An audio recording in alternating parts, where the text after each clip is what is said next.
সিরিয়ার জমিন রঞ্জিত হচ্ছে, এরপর বাইতুল মুকদ্দাস স্বাধীন হচ্ছে না।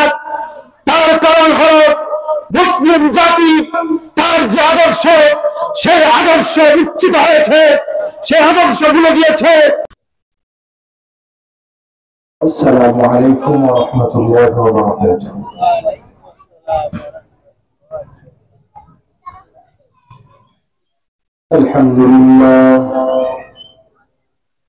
الحمد لله نحمده ونستعينه ونستغفره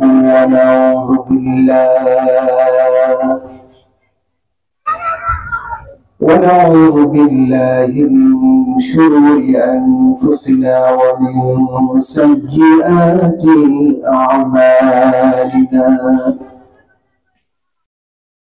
من يهد الله فلا مضل له ومن يضلل فلا هادي له. ونشهد أن لا إله إلا الله وحده لا شريك له. ونشهد أن سيدنا وسندنا وحبيبنا ومولانا محمدا عبده ورسوله الذي أرسله بالحق بشيرا ونذيرا وداعيا إلى الله بإذنه وسراجا منيرا. أما بعد فقد قال الله تعالى في كلامه المجيد والفرقان الحميد. সবাই একসঙ্গে পড়ি আউযু বিল্লাহি মিনাশ শাইতানির রাজীম. বিসমিল্লাহির রাহমানির রাহিম. وأن المساجد لله فلا تدعوا مع الله أحدا. وقال النبي صلى الله عليه وسلم من بنى لله مسجدا بنى الله له بيتا في الجنة. صدق الله مولانا العظيم وصدق رسوله النبي الكريم ونحن على ذلك من الشاهدين والشاكرين. وقد قال الله تعالى في شان حبيبه آمرا ومخبرا إن الله وملائكته يصلون على النبي يا أيها الذين آمنوا صلوا عليه وسلموا تسليما. সবাই দুরূদ ইব্রাহিম পাঠ করি। اللهم صل على محمد وعلى آل محمد كما صليت على إبراهيم وعلى آل إبراهيم إنك حميد مجيد.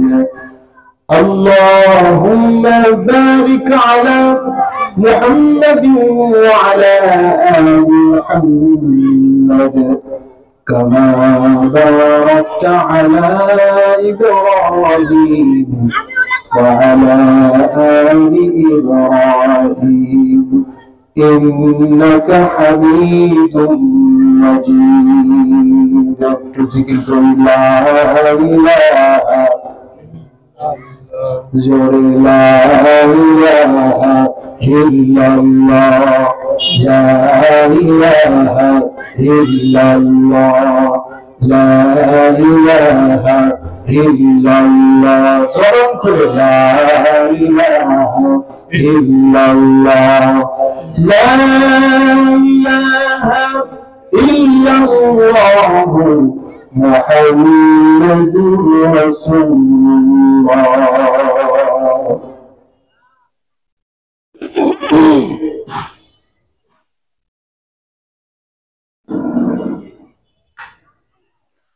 তুমি রহমান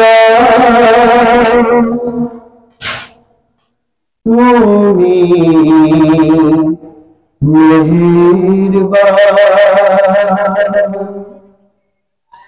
অন্ধ বেহেলা শুধু তোমারি গুণগান বুঝে বোঝে না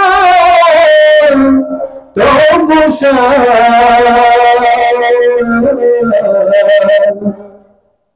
তুমি রহমান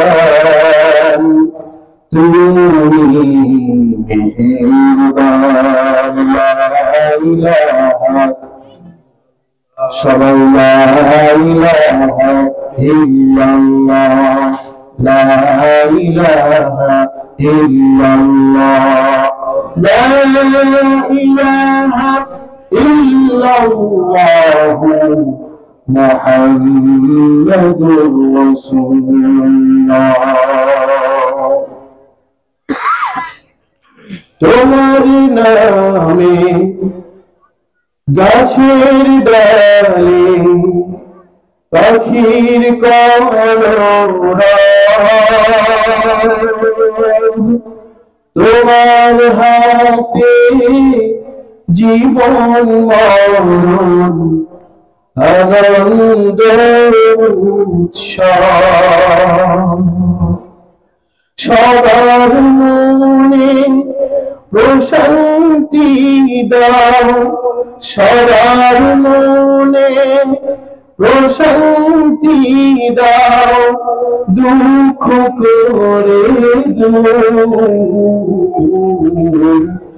তোমার নামে গান গাইলে কণ্ঠে আসে সুর তোমার নামে আজান শুনে তোমার নামে আজান শুনে রাত্রি যে হয় ভোর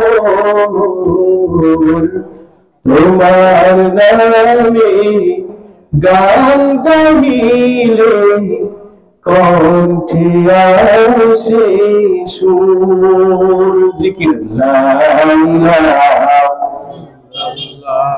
লা ইলাহা ইল্লাল্লাহ লা ইলাহা ইল্লাল্লাহ মুহাম্মাদুর রাসূলুল্লাহ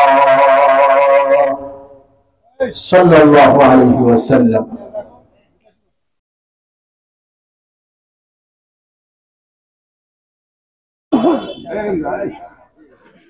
সরকার বাড়ি জামে মসজিদ কর্তৃক আয়োজিত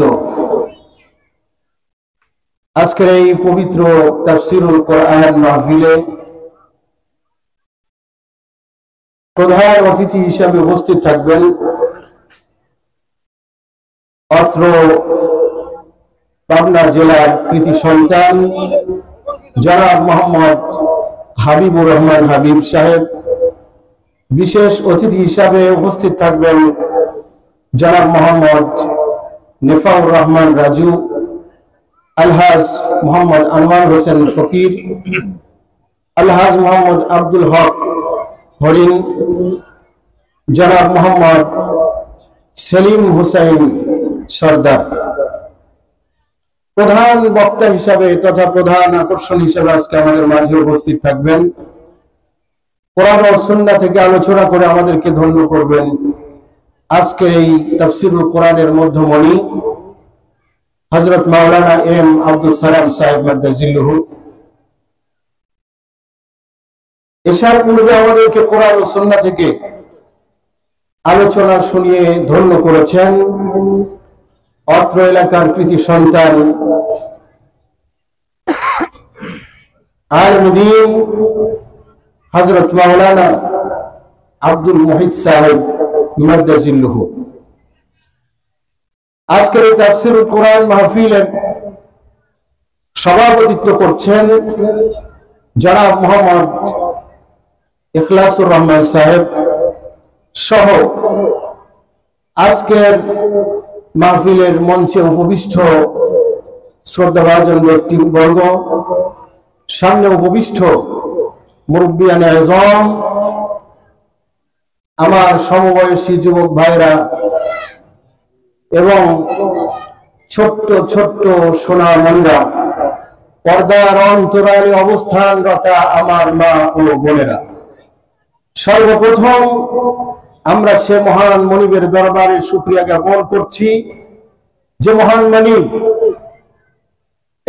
আজকের এই পবিত্র তাফসীরুল কোরআন মাহফিলে আমাদেরকে সকল প্রকার পার্থিব ব্যস্ততা উপেক্ষা করে আসার, বসার এবং কোরআন ও সুন্নাহ থেকে কিছু আলোচনা করবার ও শোনার সুযোগ করে দিয়েছেন। এজন্য সবাই সে মহান মনিবের দরবারে শুকরিয়া জ্ঞাপনার্থে সকলের অন্তঃস্থল থেকে একবার কালিমাতুশ শুকর উচ্চারণ করি, জোরে সরে বলি আলহামদুলিল্লাহ। আর জোরে বলি আলহামদুলিল্লাহ। আমরা যারা উপস্থিত হয়েছি, আমি আপনাদের কাছে প্রশ্ন রাখতে চাই, আজকের এই মজলিসে, মহতি মজলিসে আসার সুযোগ পেয়ে আপনারা খুশি না বেজার? আপনারা সবাই খুশি তো? খুশির আওয়াজে আবার একবার কালিমাতুশ শুকর উচ্চারণ করব, আলহামদুলিল্লাহ। সম্মানিত উপস্থিতি, আমি আপনাদের সামনে পবিত্র কালামুল্লাহ শরীফ থেকে একটি আয়াত তিলাওয়াত করেছি। নবী আকরাম সাল্লাল্লাহু আলাইহি ওয়াসাল্লামের মুখনিসৃত বাণী, অসংখ্য হাদিস থেকে একটি হাদিস পাঠ করেছি। আল্লাহ রাব্বুল আলামিন তৌফিক দান করলে কোরআনের আয়াত এবং হাদিসকে সামনে রেখে সংক্ষিপ্ত সময়ে সংক্ষিপ্ত কিছু আলোচনা করেই আমি আমার আলোচনা সমাপ্ত করব। ততক্ষণ পর্যন্ত আল্লাহ রাব্বুল আলামিন এই নগণ্য গোলামকে এমন কিছু কথা বলবার তৌফিক দান করুন যে কথাগুলি এই অধমের এবং যাদের কর্ণ করে আওয়াজ পৌঁছচ্ছে তাদের সকলের জন্য হেদায়েতের জারিয়া বানাই দেয়। সকলে বলি আল্লাহুম্মা আমিন। কোরআন কিসের গ্রন্থ ভাই? কোরআন হলো হেদায়েতের গ্রন্থ। কোরআন আল্লাহ রাব্বুল আলামিন নাযিল করেছেন तमाम বিশ্ববাসীর হেদায়েতের জন্য। কোরআন যেহেতু হেদায়েতের জন্য এসেছে, কোরআনী মাহফিলটাও হেদায়েতের উদ্দেশ্যেই হয়। আমরা যারা এখানে আলোচনা করছি, করব, হেদায়েতের উদ্দেশ্যে করব, যারা শুনছি হেদায়েতের উদ্দেশ্যে শুনবো। আল্লাহ রাব্বুল আলামিন আমাদেরকে কবুল করুন, আল্লাহুম্মা আমিন। সম্মানিত ভাইরা, বর্তমান যে সময়, যে প্রেক্ষাপট আমরা অতিক্রম করছি, এই প্রেক্ষাপটটি আমাদের জন্য অত্যন্ত নাজুক এক প্রেক্ষাপট। তাম বিশ্বে আমরা যদি একটু চোখ বুলাই তাহলে দেখতে পারবো যেখানেই মুসলিম সেখানেই নির্যাতন, ঠিক কিনা? যেখানে মুসলিম সেখানেই নির্যাতন। আজকে এখানে আমাদের যে সকল মেহমানরা উপস্থিত আছেন, আমাদের ভাইরা, এখানে তাদের দলের পরিচয় আছে। আমি দলের পরিচয় উল্লেখ করিনি, সময় বেশি লাগবে বলে। আমাদের প্রত্যেকের দলীয় একটা পরিচয় আছে, আছে না নাই? সবাই আছে না নাই? দলীয় একটা পরিচয় আছে, আমারও একটা দলীয় পরিচয় আছে। ব্যক্তিগতভাবে আমারও একটি দলের পরিচয় আছে, কিন্তু আমাদের ধর্মীয় একটি পরিচয় আছে, আছে না নাই? সবাই বলুন আছে না নাই? আমাদের ধর্মীয় পরিচয়টা কি বলুন তো সবাই? মুসলিম। আমাদের ধর্মীয় পরিচয় কি? সবাই বলুন আমাদের ধর্মীয় পরিচয় কি? মুসলিম। এতে কি কোনো সন্দেহ আছে? বলুন সন্দেহ আছে? কেউ আওয়ামী লীগ করতে পারে, কেউ বিএনপি করতে পারে, কেউ জাতীয় পার্টি করতে পারে, কেউ জাসদ করতে পারে, কেউ বাসদ করতে পারে, কেউ জামাত ইসলাম করতে পারে, কেউ ইসলামী আন্দোলন করতে পারে, কেউ খেলাফত মজলিস করতে পারে, কেউ জমিয়ত উলামা ইসলাম করতে পারে, কেউ বাংলাদেশ খেলাফত মজলিস করতে পারে, কেউ খেলাফত মজলিস বাংলাদেশ করতে পারে, কেউ ইসলামী ঐক্যজোট করতে পারে, কেউ ইসলামী ঐক্য ফ্রন্ট করতে পারে। কিন্তু আমাদের পরিচয় তো দলীয় পরিচয় একটা, ভিন্ন ভিন্ন পরিচয় রয়েছে, কিন্তু আমাদের ধর্মীয় দিক থেকে পরিচয় আর কোনো পরিচয় নেই, একটি পরিচয়, সেটা হলো আমরা মুসলিম। আমি আপনাদেরকে বিনীতভাবে আবদার করব, আমার যে সকল যুবক ভাইরা এখন এদিকে সেদিকে ঘোরাফেরা করছেন, আপনারা মেহরবানি করে মঞ্চের দিকে চলে আসুন, প্যান্ডেলে বসে যান। আর প্যান্ডেলে যারা বসছেন, আমি আপনাদের বিশেষভাবে অনুরোধ করব সামনের দিক থেকে জায়গাগুলো পূরণ করে বসবেন ইনশাআল্লাহ। সম্মানিত ভাইরা, আলোচনার আগে কিছু ভূমিকা স্বরূপ কথা বলতে হয়, এজন্যই কথাগুলো বলছি। আজকে আমি আমার ব্যক্তিকে নিয়ে কতটুকু চিন্তা করি, আমার চিন্তার পরিধি কত দূর, আমার চিন্তা কোথায় যে সমাপ্ত হচ্ছে, আর আমার চিন্তা কোথায় যাওয়া দরকার ছিল, কোন পর্যন্ত যাওয়া দরকার ছিল, এটা আমাদের একটু চিন্তা করা দরকার, ভাবা দরকার। আজকে মুসলিম জাতি কেন যেন মনে হচ্ছে এরা সৃষ্টি হয়েছে জুলুম আর নির্যাতনের জন্য। এখন বর্তমান দেখলে সেটাই বোঝা যাচ্ছে। ফিলিস্তিনে আমরা লক্ষ্য করেছি, ইহুদিরা একের পর এক হামলা করে ফিলিস্তিনে এক তথ্য মোতাবেক এই 14 মাসে 2 লক্ষাধিক মুসলিম ভাই বোনদেরকে হত্যা করেছে। এদের মধ্যে একজনও হিন্দু নয়, একজনও বৌদ্ধ নয়, একজনও খ্রিস্টান নয়, সব মুসলিম। ফিলিস্তিন ধ্বংসের শেষ প্রান্তে যখন পৌঁছেছে, তখনও তাদের আক্রমণ থেমে নেই, আক্রমণ চলছেই। এবং এখনো তাদের একক দাবি হলো আক্রমণ চলতে থাকবে যতদিন পর্যন্ত ফিলিস্তিন থেকে মুসলিম নিধন না হবে। মুসলিম নিধন যতক্ষণ পর্যন্ত শেষ না হবে, ততক্ষণ পর্যন্ত এটা শেষ হয়ে, এর উপরে হামলা চলতেই থাকবে। সংগ্রামী ভাইরা, এরপরে দেখুন লেবাননকে ধরেছে, লেবাননের উপরেও মুহুর্মুহ হামলা চলছে। অপরাধ কি? অপরাধ হলো এরা মুসলিম, একটাই অপরাধ, এরা হলো মুসলিম, দ্বিতীয় কোনো অপরাধ নেই। ফিলিস্তিনে তো ইসরায়েলকে জায়গা দিয়েছিল ফিলিস্তিনের মুসলিমরাই। যখন তারা তাদের রাজ্য থেকে বিতাড়িত হলো, তখন তাদের বিশ্বে জায়গা দেওয়ার মতো কেউ ছিল না, ঠাঁই দেওয়ার মতো কেউ ছিল না। মুসলিম রাষ্ট্র ফিলিস্তিন তাদেরকে দয়া করে জায়গা দিয়েছিল, মাথা গোঁজার ঠাঁই দিয়েছিল। আজকে তারা সেখানে সেই সুযোগ নিয়ে মুসলমানদের উপরে আজকে এমন নির্যাতনের স্ট্রিম রুলার চালাচ্ছে, যা পৃথিবীর অতীত ইতিহাস হার মানায়, বর্বরতার ইতিহাস হার মেনেছে।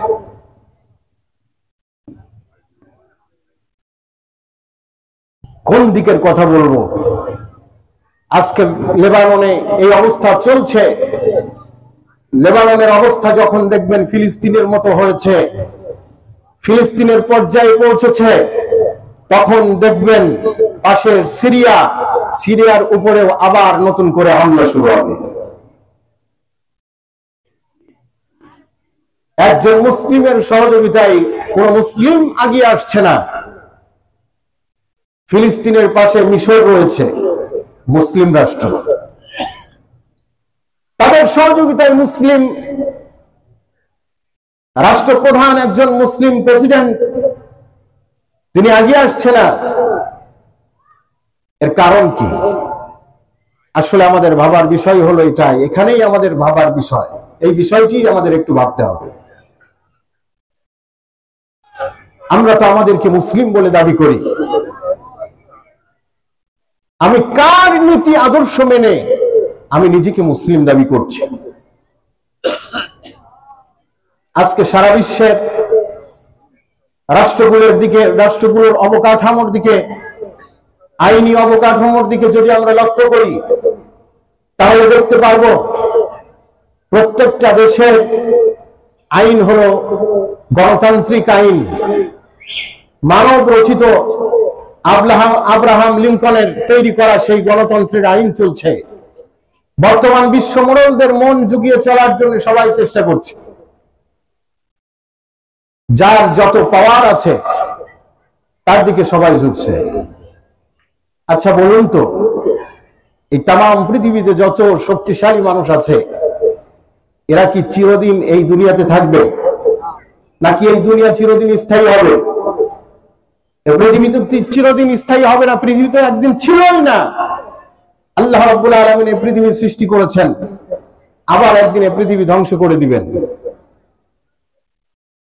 কত শক্তিধর বাদশারা, রাজা বাদশারা তো অতীত হয়ে গিয়েছে, কেউ তো টিকে থাকতে পারেনি। তার কারণ আল্লাহ রাব্বুল আলামিন 29 নম্বর পারার প্রথম পৃষ্ঠায় সূরা মুলকের ভিতরে বলছেন, আল্লাযী খালাকাল মাউতা ওয়াল হায়াতা লিয়াবলুয়াকুম আইয়ুকুম আহসানু আমালা। আল্লাযী খালাকাল মাউতা, মহান সত্তা আল্লাহ তো তিনি, যিনি মৃত্যু সৃষ্টি করেছেন, ওয়াল হায়াত, এবং জীবন সৃষ্টি করেছেন। আল্লাহ রাব্বুল আলামিন অত্র আয়াতে কারিমায় মৃত্যুর কথা আগে বলে কথায় বোঝাতে চেয়েছেন, বান্দা তুমি একদিন ছিলে না, আমি তোমাকে সৃষ্টি করেছি। তুমি একদিন মুর্দা ছিলে, আমি তোমার জীবন দিয়েছি। আবার একদিন এমন সময় আসবে যে সময় তোমার জীবনের শেষ ঘন্টা বেজে যাবে, তুমি আবার মারা যাবে, তোমার মৃত্যু এসে যাবে। মৃত্যুর পরে তোমাকে কবরে দাফন করা হবে, কিয়ামত সংঘটিত হবে, পুনরায় আমি আল্লাহ তাআলা আবার কবর থেকে তোমাকে জীবিত করে হাসরের ময়দানে মাহশারে উপস্থিত করব। আল্লাহ রাব্বুল আলামিন সেই ভাষাই তো বলেছেন, কাইফা তাকফুরুনা বিল্লাহি ওয়া কুনতুম আমওয়াতান ফাআহইয়াকুম সুম্মা ইউমীতুকুম সুম্মা ইউহয়ীকুম সুম্মা ইলাইহি তুরজাউন। আল্লাহ রাব্বুল আলামিন বলেছেন, তুমি আল্লাহর প্রতি কুফরি প্রদর্শন করো কিভাবে, আল্লাহকে কিভাবে তুমি অস্বীকার করো, অথচ তুমি তো ছিলে মৃত। ফাহিয়াকুম, তোমার মৃত জিন্দেগির পরে ওই আল্লাহ তাআলাই তোমাকে জীবিত করেছেন। সুম্মা ইউমীতুকুম, ওই আল্লাহ আবার তোমাকে মৃত্যু দান করবে। সুম্মা ইউহয়ীকুম, আবার আল্লাহ রাব্বুল আলামিন তোমাকে জীবিত করবেন। সুম্মা ইলাইহি তুরজাউন, এরপরে তার কাছে তোমাদের সবাইকে ফিরে যেতে হবে। আমাদের প্রত্যাবর্তন ওই আল্লাহর নিকট যে আল্লাহ রাব্বুল আলামিন আমাদেরকে পৃথিবীতে পাঠিয়েছেন। দ্বিতীয় প্রত্যাবর্তন স্থল আমাদের জন্য আর নাই। একটু চিন্তা করলে আমরা বুঝতে পারবো। গভীর মনোযোগ সহকারে শুনতে হবে, দিলের কান দিয়ে শুনতে হবে। ভাইরা আমার, আমরা মৃত ছিলাম। কেমন মৃত ছিলাম? আমাদের কোনো অস্তিত্ব ছিল না, আমাদের কোনো চিহ্ন ছিল না। আল্লাহ রাব্বুল আলামিন সূরা দাহরের ভিতরে বলছেন, হাল আতা আলাল ইনসানি হিনুম মিনাদ দাহরি লাম ইয়াকুন শাইআন মাযকুরা। বান্দা, তোমার জীবনে এমন সময় কি কখনো আসেনি যেদিন তোমার কোনো অস্তিত্ব ছিল না, তোমার নাম ছিল না, তোমার নিশানা ছিল না, কেউ তোমাকে জানতো না, কেউ তোমাকে চিনতো না? এমন একদিন তুমি অতিক্রান্ত করেছো, অতিক্রম করেছো। এরপরে আমি তোমাকে তোমার বাবার পৃষ্ঠদেশ থেকে, তোমার মায়ের বক্ষদেশ থেকে, তোমার মায়ের জরায়ুর ভিতরে অনেক দিন যাবত রেখে আস্তে আস্তে আমি রব্বুল আলামিন তোমাকে লালন পালন করেছি। প্রথমে এক ফোঁটা নাপাক পানির মধ্য থেকে অনেকগুলো শুক্রকীট থেকে নির্বাচন করে একটি শুক্রকীট নির্বাচন করে তোমাকে আমি তৈরি করেছি। তোমার মায়ের জরায়ুর ভিতরে একদিন দুই দিন নয়, 40 দিন ঘুরিয়ে ঘুরিয়ে আমি রব্বুল আলামিন সর্বপ্রথম তোমাকে রক্তর একটি পিণ্ডে রূপান্তরিত করেছি। সুবহানাল্লাহ। আল্লাহ রাব্বুল আলামিন এরপরে বলছেন, রক্তপিণ্ড থেকে তারপরে মাংসপিণ্ডে পরিণত করেছি। রক্তপিণ্ডকে আবার 40 দিন ঘুরিয়ে ঘুরিয়ে মায়ের জরায়ুর ভিতরে সেটাকে মাংস পিণ্ডে পরিণত করেছি, গোশতের একটি টুকরাই পরিণত করেছি। এরপরে আবার ওই গোশতের টুকরাটা আমি 40 দিন ঘোরাতে ঘোরাতে হাড্ডি বানিয়েছি। সুবহানাল্লাহ। আমার রব কেমন স্রষ্টা, কেমন রব! আল্লাহর কথা যদি ভাবা যায় তাহলে তো দিলটা নরম হয়ে যায়। রব্বুল আলামিন আমাকে কিভাবে সৃষ্টি করেছেন, কি আশ্চর্যজনক এক পদ্ধতি! রক্ত থেকে মাংস, মাংস থেকে হাড়, হাড় থেকে আবার আল্লাহ রাব্বুল আলামিন এক একটা হাড় তৈরি করেছেন। আমাদের প্রত্যেকটা সারা দেহের মধ্যে যত জয়েন্ট রয়েছে, যত হাড়ের অংশ রয়েছে, সবগুলি সৃষ্টি করে আল্লাহ রাব্বুল আলামিন একটার সঙ্গে একটা জয়েন্ট করে দিয়েছেন। আল্লাহ পাক বলছেন, এরপরে ফাকাসাউনাল আইযামা লাহমা। আল্লাহ রাব্বুল আলামিন বলছেন, ও বান্দা, গোশত টুকরাকে আমি হাড়ে পরিণত করে হাড়গুলো একটার সঙ্গে আর একটা যুক্ত করে দিয়ে, ছেদ করে দিয়ে আমি তোমাকে কত সুন্দর করে গোশত দিয়ে হাড়গুলি ঢেকে দিয়েছি। কোথাও গোশত বেশি দিয়েছি, কোথাও কম দিয়েছি। কারণ হলো আমি রব্বুল আলামিন তোমাকে তো অত্যন্ত সুন্দর করে সুগঠনের সাথে তৈরি করেছি। আল্লাহ পাক সূরা 3 এর ভিতরে বলছেন, لقد خلقنا الإنسان في أحسن تقويم।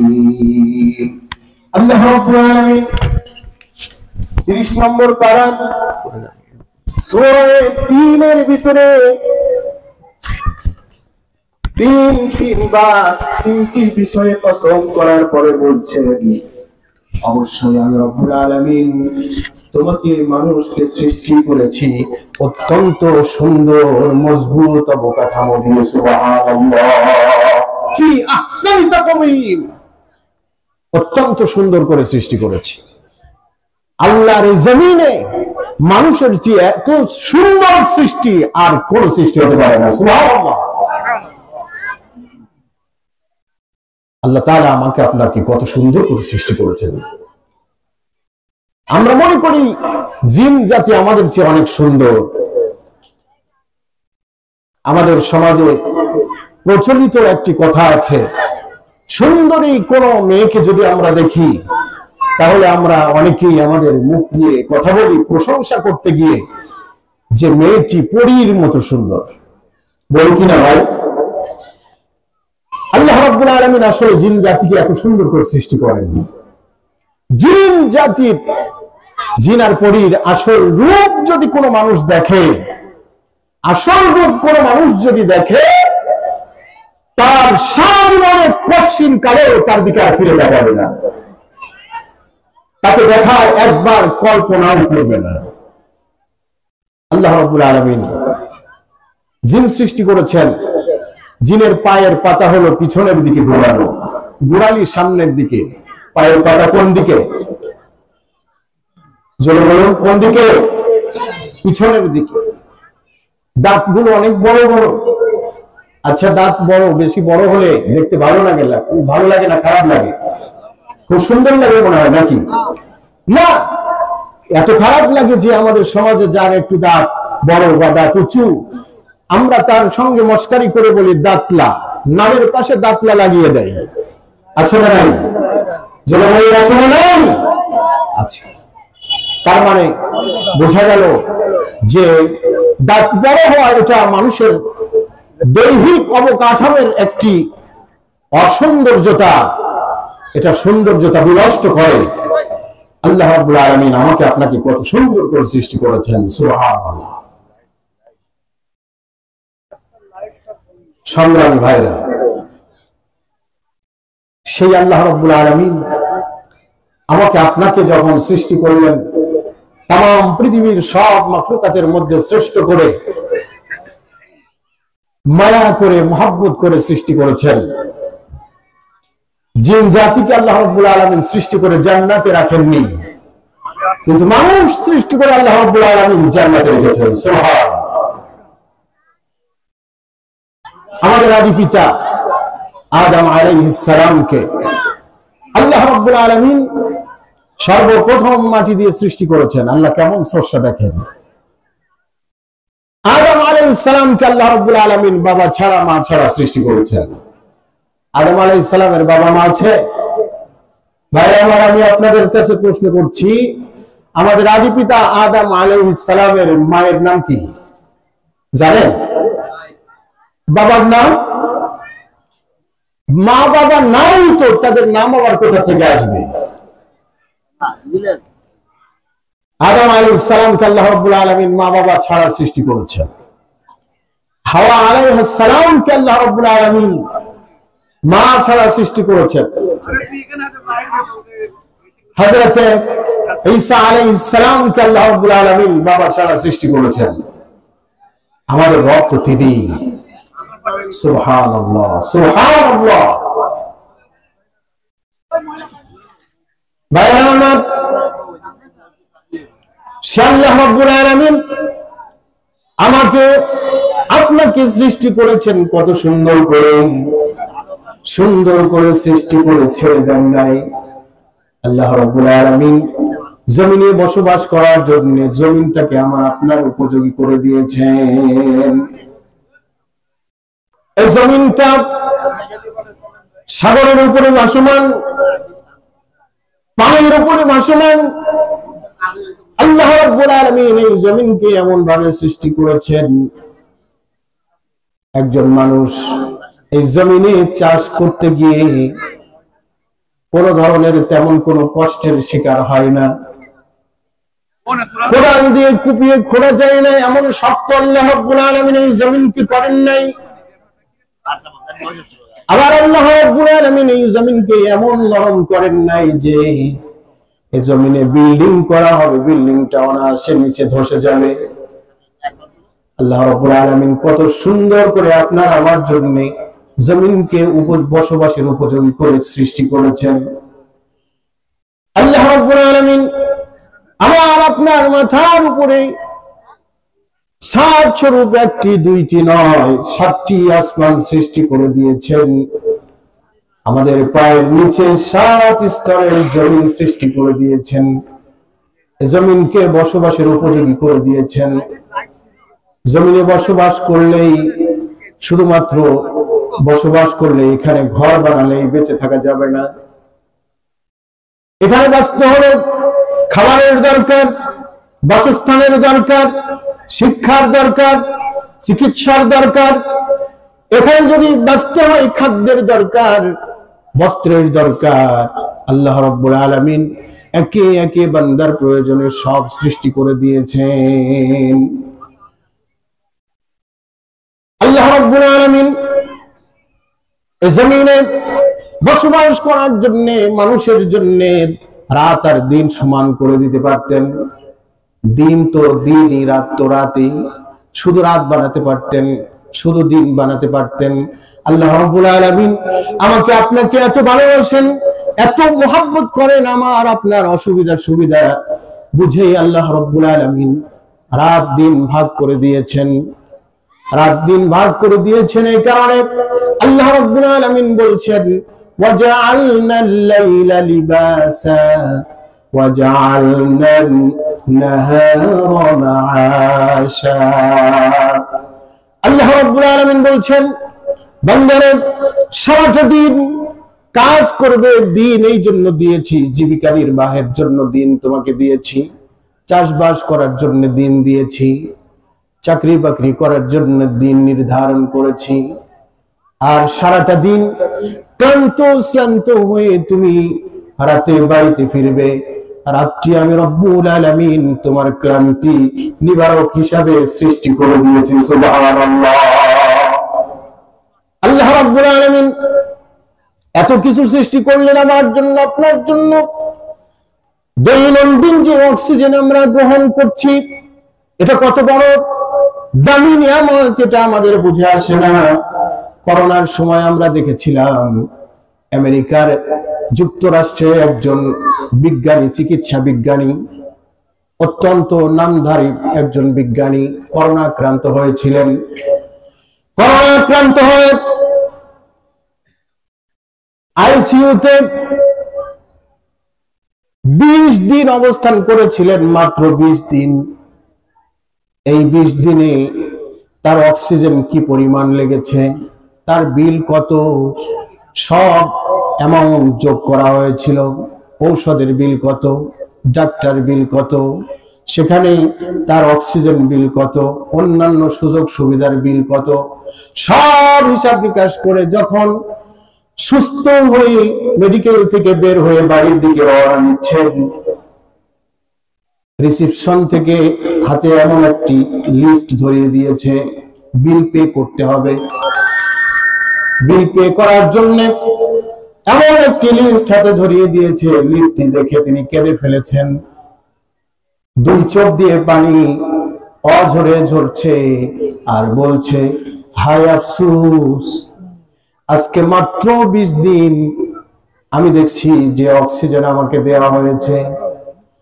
20 দিনের অক্সিজেনের মূল্য হাজার হাজার মার্কিন ডলার। প্রতিদিন আমার জীবনে, আমি তো এখন বৃদ্ধ হয়েছি, আমার জীবন, অতীত জীবনে আমি কত অক্সিজেন গ্রহণ করেছি বিনামূল্যে। আমার রব, আমার আল্লাহ যদি আমার জন্য টাকা দিয়ে, ডলার দিয়ে যদি অক্সিজেন কিনা বাধ্যতামূলক করে দিতেন, তাহলে কোনদিন আমার পক্ষে অক্সিজেন গ্রহণ করে বেঁচে থাকার সুযোগ ছিল না। সংগ্রামী ভাইরা আমার, ওই চিকিৎসা বিজ্ঞানী আল্লাহ রাব্বুল আলামিন তার দিলের ভিতরে হেদায়েতের আলো জ্বালিয়ে দিয়েছেন।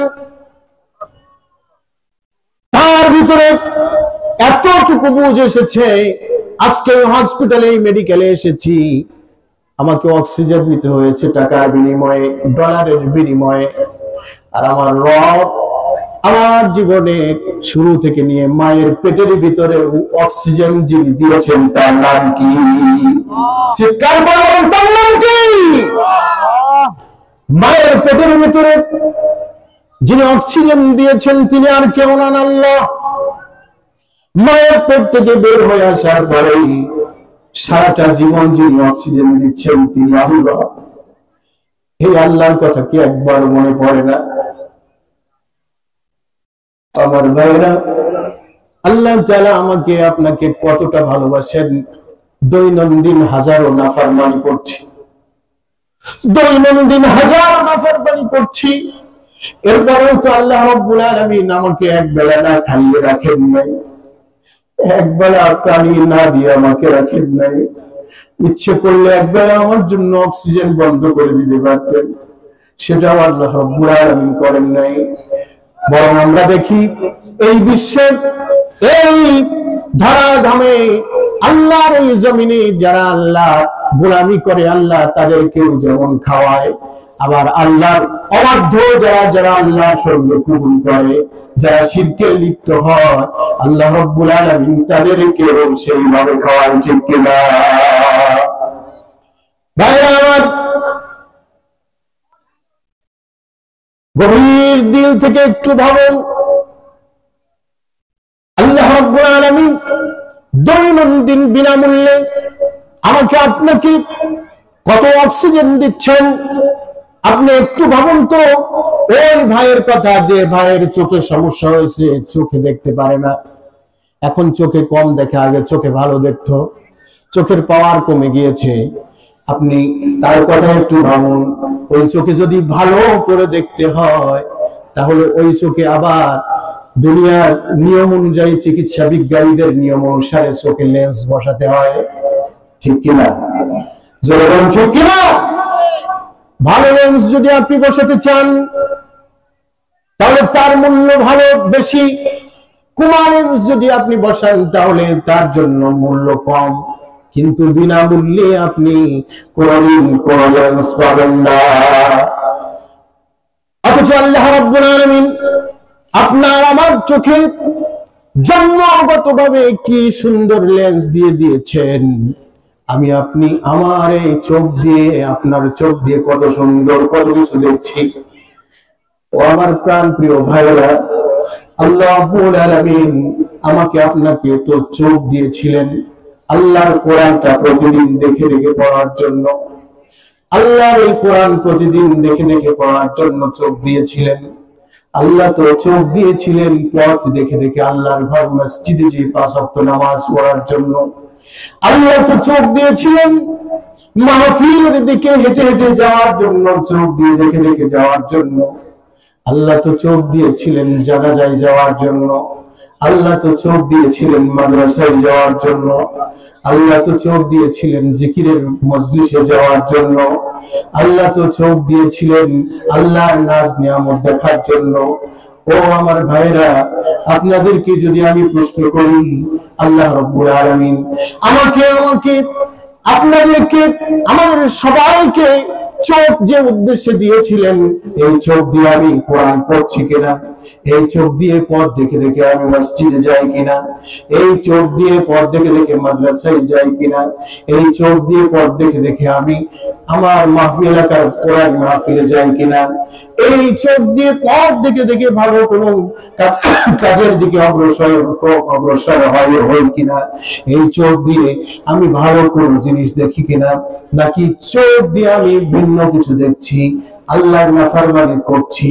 আল্লাহ তাআলা যে উদ্দেশ্যে চোখ দিয়েছেন ওই উদ্দেশ্য ছাড়া ভিন্ন কোনো উদ্দেশ্যে চোখ ব্যবহার করছি কিনা, আল্লাহ আমাকে যে হাত দিয়েছেন যে উদ্দেশ্যে দিয়েছিলেন সেই উদ্দেশ্যে ব্যবহার না করে ভিন্ন কোনো উদ্দেশ্যে ব্যবহার করছি কিনা। আল্লাহ রাব্বুল আলামিন আমাকে মাথার চুল থেকে নিয়ে পায়ের তালু পর্যন্ত অসংখ্য অগণিত নিয়ামত দিয়েছেন। এই নিয়ামতগুলো আল্লাহ রাব্বুল আলামিন আমাকে কোন কাজের জন্য ব্যয় করতে দিয়েছিলেন আর আমি কোন কাজে ব্যয় করছি একটু হিসাব করে দেখেছেন? দরকার, এখনো চিন্তা করার সময় আছে, চিন্তা করুন, ভাবুন, আল্লাহর পথে আসুন, শুধরে যান, তওবা করেন, অতীত জিন্দেগীর গুনাহ খাতা মাফ করবেন কে? আল্লাহ করবেন কে? আল্লাহ রাব্বুল আলামিন বলছেন, লা তাকনাতু মির রাহমাতিল্লাহ ইন্নাল্লাহা ইয়াগফিরুয যুনুবা জামিআ। আল্লাহ রাব্বুল আলামিন বলছেন, বান্দা তুমি না বুঝে অনেক গুনাহ করেছো, না জেনে অনেক গুনাহ করেছো, তুমি তোমার নফসের বশীভূত হয়ে অনেক গুনাহের কর্মকাণ্ডে লিপ্ত হয়েছো। ও বান্দা, তুমি তোমার আল্লাহ সম্পর্কে জানো না? তুমি তোমার আল্লাহর দয়া সম্পর্কে কি তোমার জানা নেই? তোমার আল্লাহর ক্ষমা সম্পর্কে কি তোমার জানা নেই? তুমি নিরাশ হও না, তুমি আমার কাছে তওবা করো, আমি আল্লাহর কাছে তওবা করো, আমি আল্লাহর কাছে মাফ চাও, আমি রব্বুল আলামিন তোমার জীবনের অতীতের সব গুনাহ মাফ করে দেব। সুবহানাল্লাহ। আমার আল্লাহ রাব্বুল আলামিন এত দয়ালু, এত মায়ালু, এত মায়াবী, এত দয়ার সাগর, এত ক্ষমার সাগর, সীমাহীন ক্ষমার অধিকারী আল্লাহ তাআলা। আল্লাহ রাব্বুল আলামিন সময় দিয়েছেন তওবা করা যাবে কিনা। তওবা করা যাবে তো ইনশাআল্লাহ। সবাই তওবা করবেন ইনশাআল্লাহ। অতীত ভুলে যান, অতীত ছেড়ে দেন, ভবিষ্যৎ জীবনটা কিভাবে সুন্দর করা যায় একটু ভাবুন, চিন্তা করুন। আল্লাহ রাব্বুল আলামিন আমাকে আপনাকে এত সুন্দর করে সৃষ্টি করলেন, মহব্বত করে সৃষ্টি করলেন। তার পিছনে উদ্দেশ্য ছিল একটা। উদ্দেশ্য আল্লাহ রাব্বুল আলামিন বলছেন, ওয়ামা খালাকাতুল জিন্না ওয়াল ইনসা ইল্লা লিয়াবুদুন। ও বান্দা, আমি তোমাকে সৃষ্টি করেছি একমাত্র, কেবলমাত্র, শুধুমাত্র আমার গোলাম করার জন্য। আমরা তো মুসলিম বলে আমাদেরকে দাবি করি, আসলে আমরা ইসলাম কতটুকু মেনে চলি এটাই দেখার প্রশ্ন। আপনি মুসলিম দাবি করে মুখে যদি ফেনাও তুলে ফেলেন, তাও তো আপনি মুসলিম বলে সাব্যস্ত হবেন না, যতক্ষণ পর্যন্ত আপনি ইসলামকে পরিপূর্ণভাবে মেনে না নেবেন। এজন্য আল্লাহ রাব্বুল আলামিন কোরআনের অন্যত্র বলছেন সূরা বাকারার ভিতরে, ইয়া আইয়ুহাল্লাযীনা আমানু দুখুলু ফিস-সিলমি কাফা। আল্লাহ রাব্বুল আলামিন তাম বিশ্বের সব মুমিনদেরকে ডেকে বলছেন, ও মুমিনেরা, তোমরা ইসলামের ভিতরে পরিপূর্ণভাবে দাখিল হয়ে যাও। তার মানে ইসলাম পরিপূর্ণভাবে মেনে নাও। Islam is the complete code of life. ইসলাম হলো আমাদের মুসলিম জাতির জন্য, ইসলাম একটি পরিপূর্ণ জীবন বিধান। সুবহানাল্লাহ। ইসলামের ভিতরে নেই কোনটা, নেই কোনটা। আপনি আপনার ব্যক্তিগত জীবন পরিচালনা করবেন, কিভাবে করবেন বলুন তো? ইসলামে আছে না নাই? সবাই জবান খুলে বলতে হবে, ইসলামে আছে না নাই? ব্যক্তিগত জীবন কিভাবে চালাতে হবে ইসলামে আছে না নাই? সামাজিক পারিবারিক জীবন কিভাবে চালাতে হবে ইসলামে আছে না নাই? সামাজিক জীবন কিভাবে চালাতে হবে ইসলামে আছে না নাই? রাষ্ট্রীয় জীবন কিভাবে চালাতে হবে ইসলামে আছে না নাই? আন্তর্জাতিক জীবন কিভাবে চালাতে হবে ইসলামে আছে না নাই? সব ইসলাম আছে। দুর্ভাগা আমরা, আমাদের কপাল পোড়া, আমরা ইসলামে কিছু খুঁজে পাই না। আমরা অন্ধ হয়ে গিয়েছি। দুনিয়ার মানব রচিত নিয়মের কাছে আমরা একেবারেই বিক্রি হয়ে গিয়েছি, যার কারণে আজকে মুসলিমদের অবস্থা করুণ। আমরা আমাদের লক্ষ্য ভুলে গিয়েছি। আল্লাহ রাব্বুল আলামিন তো বলেছেন, বান্দা আমার ইবাদত করবে তুমি, আমার বন্দেগী করবে তুমি, তোমার প্রয়োজন মেটাবার দায়িত্ব আমার, তোমার রিজিক দেওয়ার দায়িত্ব আমার। রিজিক কে দেন? সবাই বলুন, রিজিক কে দেন? আমাদের রিজিকের মালিক কে? আমাদের হায়াতের মালিক কে? আমাদের মউতের মালিক কে? আমাদের সব কিছুর মালিক কে? আল্লাহ। সুতরাং আমাদের এত টেনশন কেন, এত চিন্তা কেন? ইসলামের জন্য একটু অগ্রসর হতে গেলেই চিন্তা হয়, আমি মারা গেলে আমার সন্তানের কি হবে, আমার স্ত্রীর কি হবে, আমার মা বাবার কি হবে, ভাই বোনদের কি হবে। আল্লাহ কি আপনার ভাই বোনের, আপনার সন্তান সন্ততির, আপনার মা বাবার রিজিকের দায়ভার দিয়ে আপনাকে দুনিয়াতে প্রেরণ করেছে? রিজিকের দায়িত্ব কে নিয়েছেন? জোরে বলুন, কে নিয়েছেন? আল্লাহ রাব্বুল আলামিন কোরআনের অন্য এক জায়গায় বলছেন, লা নাসআলুকুম রিজকা, আমি তোমাদের কাছ থেকে রিজিক চাই না, বরং আমি তোমাদের রিজিক দেই। শুধু মানুষের রিজিক নয়, तमाम বিশ্বের সব সৃষ্টি রিজিক কে দেন? জোরে বলুন, কে দেন? যে চাকরি করে সেও খায়, যে চাষ করে সেও খায়, যে ব্যবসা করে সেও খায়। এ তো মানুষের মধ্যে, কিন্তু মানুষ ব্যতি রেখে আরো যত সৃষ্টি আল্লাহর জমিনে আছে, যে সব সৃষ্টি আমরা দেখেছি, দেখি নাই, এ সব সৃষ্টি রিজিক একমাত্র কে দেন? আর যদি বলুন কে দেন? আল্লাহ তাআলা।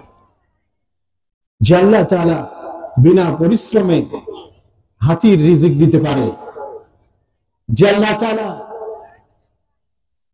বিনা পরিশ্রমে একটা তিমির রিজিক দিতে পারে, শুধু একটা নয়, সাগরে তো হাজার হাজার তিমি আছে।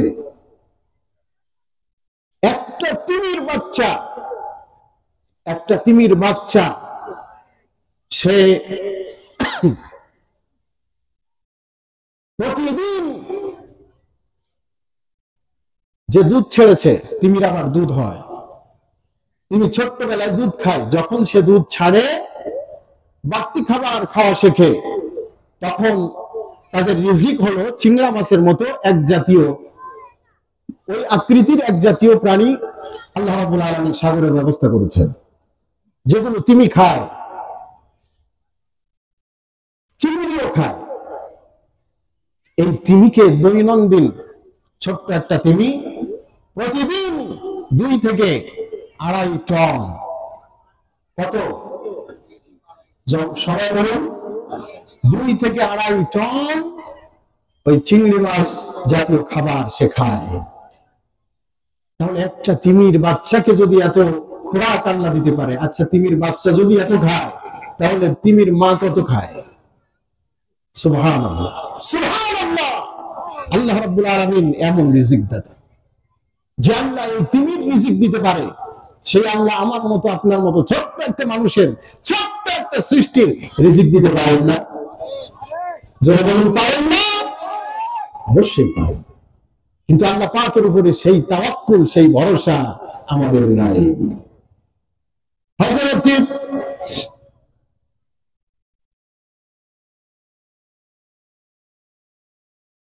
আল্লাহ তাআলা বড় একজন আল্লাহ ওয়ালা বুজুর্গ মানুষ হযরত মালিক বিন দিনার রাহমাতুল্লাহি আলাইহি, যিনি যৌবনকালে অনেক সময় তিনি নেশাগ্রস্ত অবস্থায় থাকতেন। মালিক বিন দিনার আল্লাহ রাব্বুল আলামিন পরবর্তীতে তার হেদায়েত দিয়েছিলেন, জগৎ বিখ্যাত আল্লাহর ওলি হয়েছিলেন। মালিক বিন দিনার একদিন বলছেন, আমাকে তো বলা হয়েছে আশরাফুল মাখলুকাত, পাখির দাম তো আমার চেয়ে বেশি নয়, বনের হরিণ তার দাম আমার চেয়ে বেশি নয়, আমার চেয়ে সাগরের তিমির দাম বেশি নয়, আমার চেয়ে হাতির দাম বেশি নয়, আমার দাম তাম পৃথিবীর সব মাখলুকাতের মধ্যে 1 নম্বর শ্রেষ্ঠ। তাহলে আল্লাহ রাব্বুল আলামিন তাম বিশ্বের সব সৃষ্টির যদি রিজিক দিতে পারেন, আমাকে কেন রিজিক দিবেন না? এই নিয়তে তিনি একদিন ঘুরছেন, হঠাৎ তার এই চিন্তা উদয়ের পূর্বে হঠাৎ করে দেখছেন একটা কাক। তিনি বাড়ি থেকে বের হয়েছে, বাড়ি আর থাকবেন না, গভীর জঙ্গলে চলে যাবেন, ইবাদত বন্দিং করবেন। নিয়োগ করে ফেলেছেন এই সমাজে থেকে আর আল্লাহকে পাওয়া যাচ্ছে না, আল্লাহকে ডেকে শান্তি পাচ্ছি না, নির্জনে গিয়ে আল্লাহকে ডেকে শান্তি পাবে, আত্মা তৃপ্ত করবে, এই নিয়তে সে বাড়ি থেকে বের হচ্ছে। সাথে কিছু রুটি, সামান্য পানি আর কিছু খেজুর নিয়ে বের হয়েছে। পথিমধ্যে তখন তো আর পথ চলার জন্য এমন ব্যবস্থা ছিল না। এখন বর্তমান আমরা পথ চলতে কত যানবাহন ব্যবহার করি। আমাদের জন্য বাস আছে, আমাদের জন্য ট্রেন আছে, আমাদের জন্য মোটর সাইকেল আছে, আমাদের জন্য ইজি বাইক আছে, আমাদের জন্য সিএনজি আছে, আমাদের জন্য অটো রয়েছে, আমাদের জন্য হেলিকপ্টার রয়েছে, আমাদের জন্য প্লেন আছে, আমাদের জন্য জাহাজ আছে। কিন্তু সেই সময় তো এগুলো ছিল না। তো তিনি হতদরিদ্র একজন মানুষ, গাধা কিনবে, গাধায় সওয়ার করবে, সেই অর্থ তো তার নাই। তো তিনি পায়ে হেঁটেই সফর শুরু করেছেন। মরুভূমি পাড়ি দিচ্ছেন, ক্ষুধা লেগেছে, রুটি বের করে খেয়েছেন, পানি খেয়েছেন, খেজুর খেয়েছেন, আবার পুতলাটা বেঁধে নিয়ে হাঁটা শুরু করেছে। কিছু দূর পথ চলতে চলতে আবার ক্ষুধা লেগেছে, আবার খেয়েছেন। শেষবারে একটা মাত্র রুটি আছে। মরুভূমি পথ চলতে চলতে চলতে চলতে প্রচন্ড যখন ক্ষুধা লেগেছে, তিনি তো ভাবছেন আমার সম্বল তো আর একটাই আছে, এরপরে তো আমার কাছে আর খাদ্য কিছু নেই, একটু দেরি করেই খায়। ক্ষুধা যখন লেগেছে, এই মনস্থ করে তিনি পথ চলছেন। বলুন তো, ক্ষুধা তার বাড়ছে না কমছে? ক্ষুধা তো আরো বাড়ছে।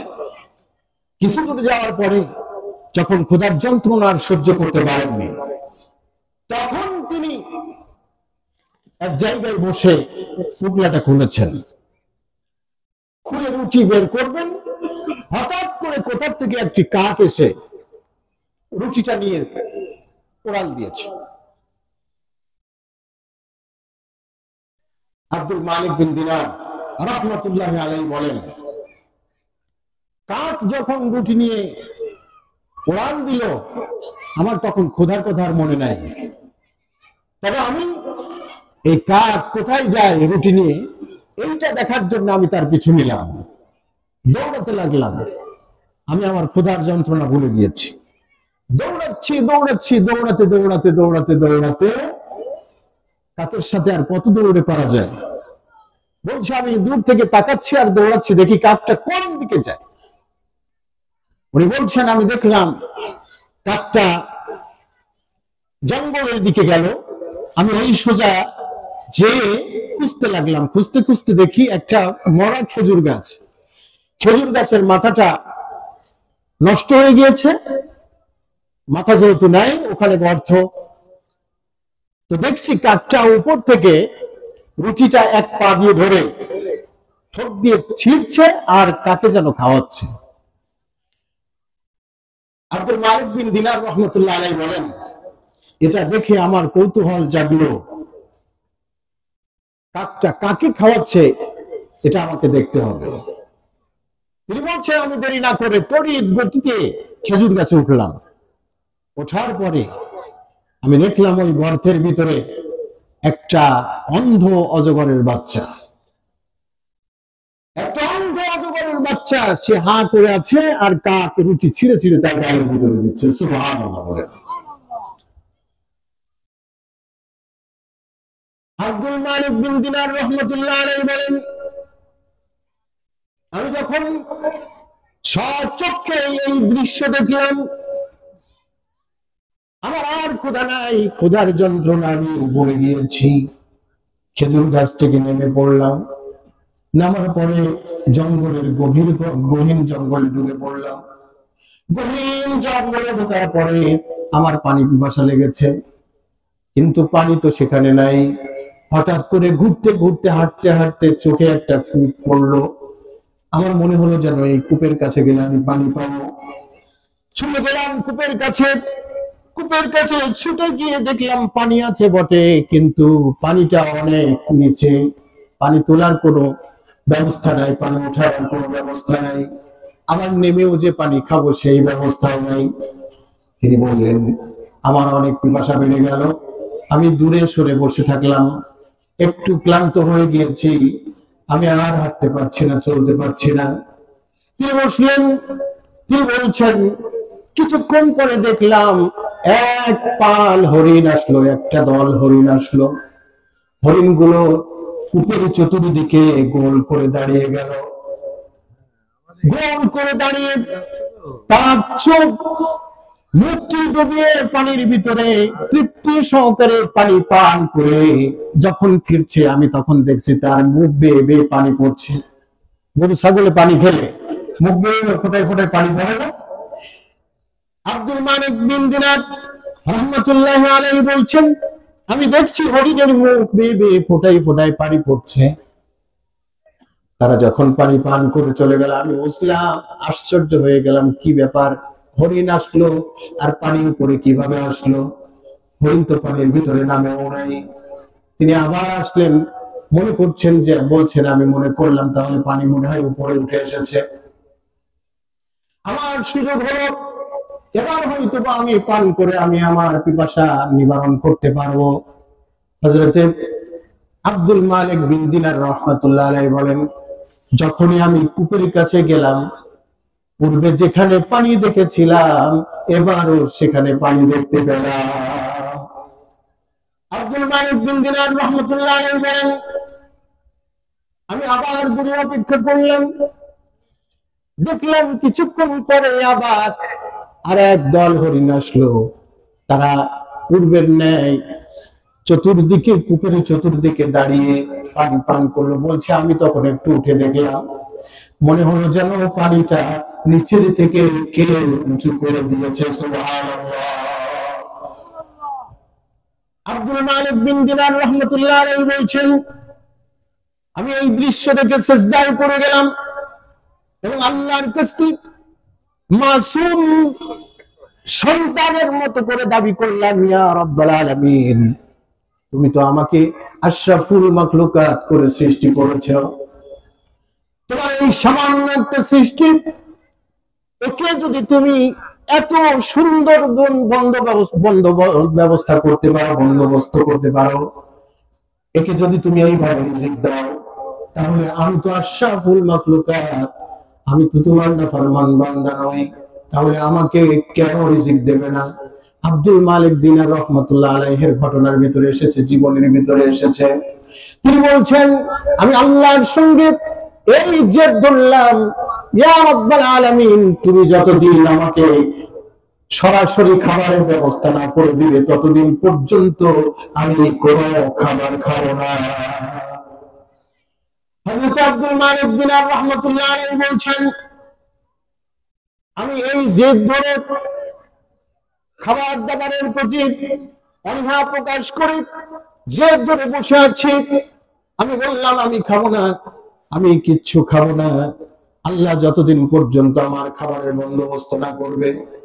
সংগ্রামী ভাইরা আমার, আল্লাহ রাব্বুল আলামিন একদিন যায়, 2 দিন যায়, 3 দিন যায়, এরপরেও তিনি কোনো খাবার দাবার গ্রহণ করছেন না, কোনো খাবার দাবার গ্রহণ করছেন না।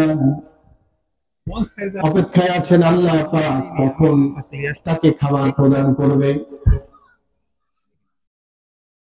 আব্দুল মালিক বিন দিনার রাহমাতুল্লাহি আলাইহি খাবার দাবার পরিহার করার কারণে অত্যন্ত দুর্বল হয়ে গিয়েছেন, শরীর চলছে না, ইবাদত বন্দি করতেও ঠিক মতো পারছে না। এখন তার একই ধ্যান, একই ধারণা, একই চিন্তা, একই দাবি, একই কথা হলো, আল্লাহ তুমি যতক্ষণ পর্যন্ত তোমার কুদরতি খানা আমাকে না দেবে, ততক্ষণ পর্যন্ত আমি মালিক বিন দিনার খাবার গ্রহণ করব না। আল্লাহ রাব্বুল আলামিন ওই পাগলের জন্য, ওই মালিক বিন দিনারের জন্য আল্লাহর আরশ থেকে খাবার পাঠিয়ে দিয়েছেন। যাও, জিবরাইল আলাইহিস সালামকে দিয়ে বলেছেন, যাও তুমি নিয়ে যাও জান্নাতি খাবার আমার মালিককে খাইয়ে আসো। সে যে জিদ ধরেছে আমি বুঝতে পেরেছি, না খেয়ে যদি মরেও যায়, এরপরেও সে আর দুনিয়ার কোনো খাবার গ্রহণ করবে না। হযরত মালিক বিন দিনার রাহমাতুল্লাহি আলাইহি বর্ণনা করছেন, তিনি বলছেন, এরপরে জান্নাতি খাবার আমার জন্য আসলো। আমি আল্লাহ রাব্বুল আলামিনের কাছে ওই খাবার চেয়েছিলাম, আল্লাহ রাব্বুল আলামিন আমার খাবার দিলেন, জান্নাতের খাবার খেলাম। এই খাবার খাওয়ানোর পরে আমি আবার আমার পূর্বের জীবনের স্বাভাবিক খাবারের দিকে ফিরে গেলাম। সুতরাং যে আল্লাহ তাআলা, আমার এই ঘটনাটি বলার মূল লক্ষ্য হলো যে আল্লাহ তাআলা तमाम বিশ্বের সব সৃষ্টির খাবার দিতে পারেন, সে আল্লাহ মানুষের খাবার দিতে পারেন না? অবশ্যই। সম্মানিত ভাইরা, আমরা কিসের টেনশন করি? আমার চাকরিতে তো রিজিকের ফয়সালা হয় না, আমার চাকরি আমাকে রিজিক দিতে পারে না, আমার ব্যবসা আমাকে রিজিক দিতে পারে না। রিজিক একমাত্র দেন যিনি, তার নাম কি? আর তার নাম কি? আল্লাহ। সে আল্লাহ তাআলা আমাদেরকে কি লক্ষ্য নিয়ে সৃষ্টি করলেন, আর আমরা কি করছি? আমরা কি করছি? আমরা তো আল্লাহ তাআলার কাছে প্রতিশ্রুতি দিয়েছি। আল্লাহ রাব্বুল আলামিন যখন আদম আলাইহিস সালামকে জান্নাতে রেখেছিলেন, জান্নাতের ভিতরে আল্লাহ রাব্বুল আলামিন আদম আলাইহিস সালামের পিঠে কুদরতি হাত স্পর্শ করলেন। এরপরে আল্লাহ রাব্বুল আলামিনের এই স্পর্শে আদম আলাইহিস সালামের পিঠ থেকে বনি আদম কিয়ামত পর্যন্ত, তথা আদম সন্তান যারা আসবে কিয়ামত পর্যন্ত, সবাই সেদিন আদম আলাইহিস সালামের পিঠ থেকে নির্গত হলো। আল্লাহ রাব্বুল আলামিন সেখান থেকে রূহগুলোকে নিয়ে আলামে আরওয়াহে পৌঁছে দিলেন। এই রূহগুলোকে নিয়ে আল্লাহ রাব্বুল আলামিন একটি সেমিনার কায়েম করেছিলেন। সেই সেমিনারে আল্লাহ রাব্বুল আলামিন রূহগুলোকে উদ্দেশ্য করে বলেছিলেন, আলাস্তু বিরাব্বিকুম, আমি কি তোমাদের প্রতিপালক নই? সেদিন রূহগুলো সবাই এক বাক্যে বলে উঠেছিল, বালা, অবশ্যই তুমি আমাদের রব, তুমি আমাদের বিধান দাতা, তুমি আমাদের রিজিক দাতা, তুমি আমাদের হায়াত দাতা, তুমি আমাদের মাউত দাতা, তুমি আমাদের সবকিছুর মালিক। আমরা সেদিন সবাই এখানে যারা উপস্থিত আছি, যারা উপস্থিত নাই, সবাই সেদিন সেখানে উপস্থিত ছিলাম। আমাদের আত্মাগুলো সেখানে উপস্থিত ছিল। আল্লাহু আকবার। দেখুন আল্লাহ রাব্বুল আলামিন বলছেন, দুনিয়াতে আসার পরে যারা বলে আমাদের রব আল্লাহ, আল্লাযীনা ক্বালু রাব্বুনা আল্লাহু সুম্মা ইসতাকামু, যারা বলে আমাদের রব আল্লাহ, ব্যক্তিগত জীবনে রব আল্লাহ, পারিবারিক জীবনে রব আল্লাহ, সামাজিক জীবনে রব আল্লাহ, রাষ্ট্রীয় জীবনে রব আল্লাহ, আন্তর্জাতিক জীবনে রব আল্লাহ, যারা তাদের জীবনের প্রত্যেকটা মুহূর্তে আল্লাহকে রব হিসাবে মেনে নেয় এবং এই কথার উপরে ইস্তেকামাতের সাথে থাকে, এই কথার উপরে অবিচল থাকে, অটল থাকে, অনড় থাকে, আল্লাহ রাব্বুল আলামিন বলছেন, এই আয়াতের ভিতরে বলছেন আল্লাহ রাব্বুল আলামিন তাকে জান্নাতে নিয়ে যাওয়া পর্যন্ত তার সাথে ফেরেশতা নিযুক্ত করে দেন। সুবহানাল্লাহ। মৃত্যুর সময় তার মৃত্যু বেদনা হয় না। বিপদে আপদে যেহেতু সে আল্লাহকে রব হিসাবে মানে, মৃত্যুর সময় জান কবজকারী ফেরেশতারা এসে বলে, ইয়া আইয়াতুহান নাফসুল মুতমাইন্না ইরজিই ইলা রাব্বিকি রাদিয়াতান মারদিয়া। জান কবজকারী ফেরেশতারা এসে ওই ব্যক্তির আত্মার দিকে সম্বোধন করে বলে, ওই শান্ত আত্মা, তুমি আসো, তোমার রবের দিকে প্রত্যাবর্তন করো, আনন্দ চিত্তে প্রত্যাবর্তন করো, খুশি হয়ে প্রত্যাবর্তন করো। আল্লাহ রাব্বুল আলামিন ওই আত্মাকে এমন সুসংবাদ দেন ফেরেশতাদের মাধ্যমে। ফেরেশতারা যখন ওই জানটি কবজ করতে যায়, যে দল নিয়ে ওই জানটি কবজ করতে যায়, ওই দলের কাছে মেশকাম্বরের চেয়েও সুঘ্রাণযুক্ত রেশমি কাপড় নিয়ে যাওয়া হয়। আত্মাটাকে সুন্দর করে কাপড়ের ভিতরে বসিয়ে আল্লাহ তাআলার আরশের দিকে নিয়ে যাওয়া হয়। ওই বান্দার জান যখন কবজ করা হয়, হাদিসের ভিতরে এসেছে, একটা মানুষ তার গায়ে পিঁপড়া কামড় দিলে যে যন্ত্রণাটুকু হয়, যে বেদনাটুকু পায়, যে ব্যথাটুকু অনুভব করে, ওই ইমানদার তার দেহের ভিতর থেকে জানটা বের হওয়ার সময় সেই কষ্ট, সেই যন্ত্রণাটুকু অনুভব করে। সুবহানাল্লাহ, এর চেয়ে বেশি যন্ত্রণার অনুভব করে না। সম্মানিত ভাইয়েরা, আমরা তো মুসলিম, আমরা যেমন আল্লাহকে বিশ্বাস করি, আমরা আল্লাহর নবীগণকে বিশ্বাস করি, আল্লাহর কিতাবে কোরআনকে বিশ্বাস করি, যেমন আমরা ফেরেশতাদেরকে বিশ্বাস করি, ঠিক তেমনি আমরা জান্নাত জাহান্নামকে বিশ্বাস করি, কবরকে বিশ্বাস করি, আখিরাতের জিন্দেগিকে বিশ্বাস করি। বিশ্বাস করি কিনা? বিশ্বাস করেন সবাই? বিশ্বাস না করলে ইমানদার হওয়া যাবে? যারা বলুন ইমানদার হওয়া যাবে, মুত্তাকি হওয়া যাবে, মুসলমান হওয়া যাবে? অসম্ভব। আখিরাতকে যদি কেউ বিশ্বাস করে, অস্বীকার করে, অবিশ্বাস করে, তাহলে কোশ্চিন কালেও সে মুমিন হতে পারবে না। ওই আখিরাতের জিন্দেগি একটু ভাবেন, আমাদের তো আসল ঠিকানা ওইটাই। দুনিয়াতে আল্লাহ রাব্বুল আলামিন প্রয়োজন সারার জন্য কিছুদিন সময় দিয়ে আমাদেরকে পাঠিয়েছেন। আসল জীবন তো আমাদের সামনে। ওই জীবনে গিয়ে আমরা কি করব? ওই জীবনটা সুন্দর সুখময় করার জন্য আল্লাহ রাব্বুল আলামিন আমাকে আপনাকে এই দুনিয়াতে পাঠিয়েছেন, এখান থেকে ওই জগতের কিছু সম্বল জোগাড় করার জন্য।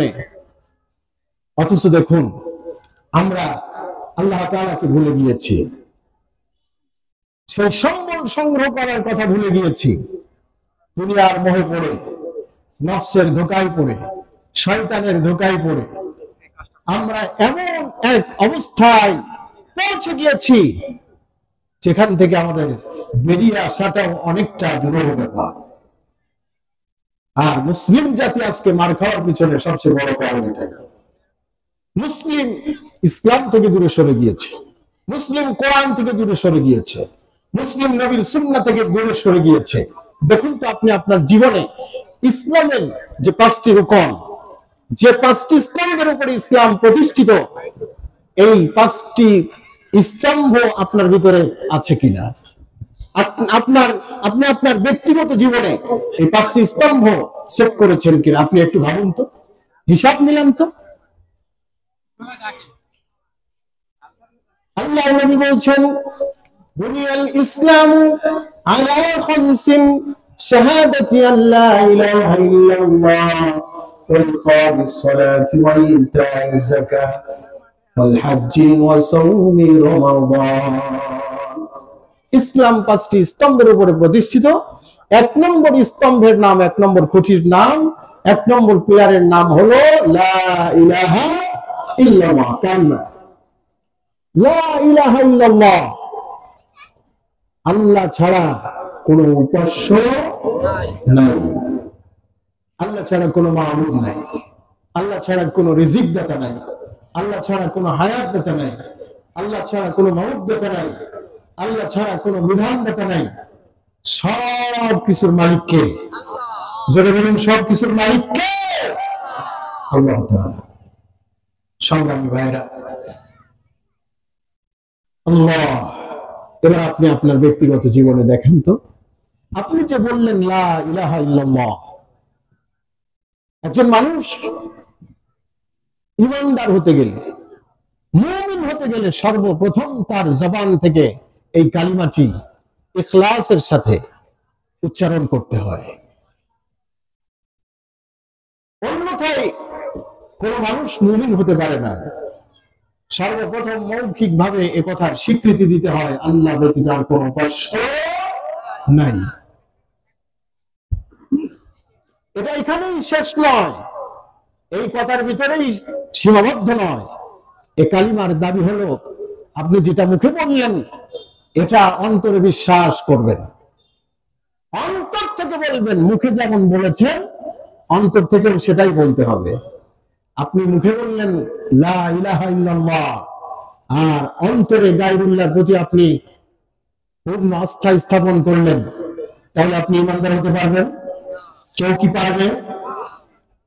তাই যদি পারত তাহলে পৃথিবীতে নাসারা থাকতো না, তথা খ্রিস্টান থাকতো না, বৌদ্ধ থাকতো না, হিন্দু থাকতো না, কোন মুশরিক, কোন কাফের, কোন বেদিন থাকতো না। কালিমা তারাও পড়ে, ঠিক কিনা? যদি বলুন কালিমা তারাও পড়ে কিনা? তারাও পড়ে, কিন্তু বিশ্বাস করে না। তারা অন্তর থেকে বলে না, মুখে বলে। 3 নম্বর হলো কালিমার দাবি। এই কালিমা যে আপনি বললেন আল্লাহ ছাড়া কোনো উপাস্য নাই, তাহলে উপাসনা করে আপনাকে প্রমাণ করতে হবে যে আল্লাহ ব্যতীত দ্বিতীয় কোনো উপাস্য নাই। আল্লাহ ব্যতীত দ্বিতীয় কাউকে কোন রকম গোলামি করা যাবে না, কারোর কাছে মাথা নত করা যাবে না। এটা আপনাকে কাজ দিয়ে প্রমাণ করে দেখাতে হবে। আপনি আপনার ব্যক্তিগত জীবনে এতটুকু করতে পেরেছেন কিনা একবার একটু ভেবে দেখেন। একবার একটু আপনার জীবনের সাথে মিলান, ব্যক্তিগত জীবনের সাথে মিলান। এই কালিমা তো এখানেই ক্ষান্ত নয়, কালিমার অপর অংশ রয়েছে মুহাম্মাদুর রাসূলুল্লাহ। আছে না? আরো যারা বলেন আছে না? আপনি আপনার জীবনে মুসলিম হিসাবে, রাসূলের উম্মত হিসাবে রাসূলের আদর্শ আপনার ব্যক্তি জীবনে কতটুকু সেট করেছেন, এটা কি আপনি কোনোদিন ভেবে দেখেছেন? কোনদিন ভেবে দেখেছেন? সাহাবায়ে কেরাম বিজয় লাভ করেছে, যুদ্ধে অংশগ্রহণ করেছে, সাহাবাদের সংখ্যা কম। কাফের শক্তিদের সংখ্যা অনেক বেশি, তাদের সৈন্য সংখ্যা বেশি, তাদের তলোয়ারের সংখ্যা বেশি, তাদের ঢালের সংখ্যা বেশি, তাদের বর্ষা বল্লম তীর ধনুকের সংখ্যা বেশি, তাদের খাদ্যের অভাব নাই, তাদের বস্ত্রের অভাব নাই, তাদের চিকিৎসার অভাব নাই, তাদের বাসস্থানের অভাব নাই, কোন কিচ্ছুর অভাব তাদের ছিল না। পক্ষান্তরে মুসলিম বাহিনীর সৈন্য সংখ্যা ছিল কম, তলোয়ারের সংখ্যা ছিল কম, ঢালের সংখ্যা ছিল কম, বর্ষা বল্লমের সংখ্যা ছিল কম, তীর ধনুকের সংখ্যা ছিল কম, খাদ্য বস্ত্রের অভাব ছিল, সব কিছু অভাব নেই। আল্লাহর উপরে যখন পূর্ণ আস্থা নিয়ে, রাসূলকে নেতা হিসেবে মেনে নিয়ে জিহাদের ময়দানে যখন শত্রু মোকাবেলায় ঝাঁপিয়ে পড়েছেন, স্বল্প ভাঙা চোরা ধারবিহীন তলোয়ার নিয়ে যখন ঝাঁপিয়ে পড়েছেন, যখন ভাঙাচোরা ঢাল নিয়ে ঝাঁপিয়ে পড়েছেন, ভাঙাচোরা বর্ষা বল্লম নিয়ে ঝাঁপিয়ে পড়েছেন, আল্লাহ রাব্বুল আলামিন দেখেছেন সাহাবায়ে কেরাম আল্লাহর জন্য জীবন দিতে প্রস্তুত হয়ে গিয়েছে।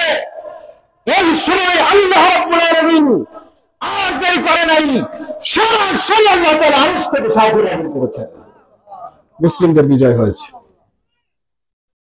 বদরের যুদ্ধের কথা ভাবেন,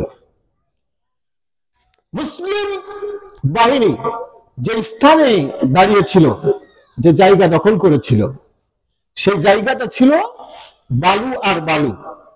আপনারা খুব ভালো করে বুঝবেন, যেহেতু আপনাদের আশেপাশে বালু বেশি, পদ্মার পাড়ে বালুর অভাব নাই। বালু যেখানে শুকনা থাকে, বলুন তো ওই জায়গায় পা দাঁড়ায়? সাহাবায়ে কেরাম রিদওয়ানুল্লাহি তাআলা আলাইহিম আজমাইন একই তো সংখ্যায় কম, আবারও তলোয়ার নেই, ঢাল নেই, বর্ষা বল্লম তীর ধনুক কিছুই নেই, ঘোড়া নেই, গাধা নেই, উট নেই, কিচ্ছু নেই, যা আছে সামান্য। এত কিছু নিয়ে যুদ্ধের ময়দানে গেলেন, আবার জায়গা যেটা পেলেন সে জায়গাটাও তাদের অনুকূলে নয়, তাদের প্রতিকূলে। সেখানে দাঁড়িয়ে পা দাঁড়াচ্ছে না। পক্ষান্তরে কাফের বাহিনী, কুফফার বাহিনী যেখানে অবস্থান করেছে, সেই জায়গাটি ছিল মাটি, আর মাটি শুকনো জায়গা যেখানে হয় সেখানে পা স্লিপ করে না।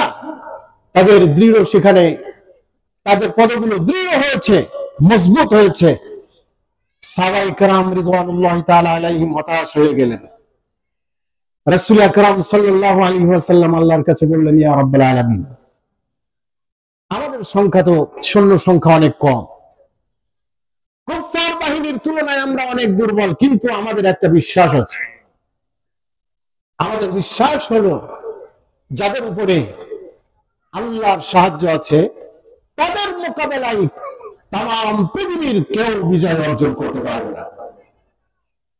মাহমুদ, আজকে যদি আমরা বিজয়ী হই তাহলে আজকের বিজয় তোমার ইসলামের বিজয়, কোরআনের বিজয়। আর আজকে যদি আমরা পরাজিত হই তাহলে এই পরাজিত শুধু আমাদের নয়, এই পরাজয় ইসলামের পরাজয়, কোরআনের পরাজয়, আমি রাসূলের পরাজয় এবং স্বয়ং তুমি আল্লাহর পরাজয়। আয় আল্লাহ, তুমি আমাদেরকে আজকের যুদ্ধে যেভাবে বিজয় অর্জন করতে পারি সেই তৌফিক তুমি আমাদেরকে দাও। আমাদের জায়গাও আমাদের অনুকূলে নয়, আমরা যেখানে অবস্থান করেছি আমাদের পা দাঁড়াচ্ছে না। যুদ্ধ যদি শুরু হয়ে যায় তাহলে আমরা নিমিষেই শেষ হয়ে যাব। আল্লাহ রাব্বুল আলামিন কিছুক্ষণের মধ্যেই বৃষ্টি দান করলেন। সুবহানাল্লাহ। বৃষ্টি যদি হয়, বালুতে যদি পানি পায়, বলুন তো মজবুত হয় নাকি ঢিলা হয়? মজবুত হয়ে যায়। আর মাটি যেখানে, সেখানে পানি পড়লে কাদা হয়ে যায়, পিচ্ছিল হয়ে যায়। আল্লাহ রাব্বুল আলামিন মুসলিম বাহিনীর জন্য বালুর জায়গাটি পানি দিয়ে সিক্ত করে অত্যন্ত মজবুত করে দিলেন।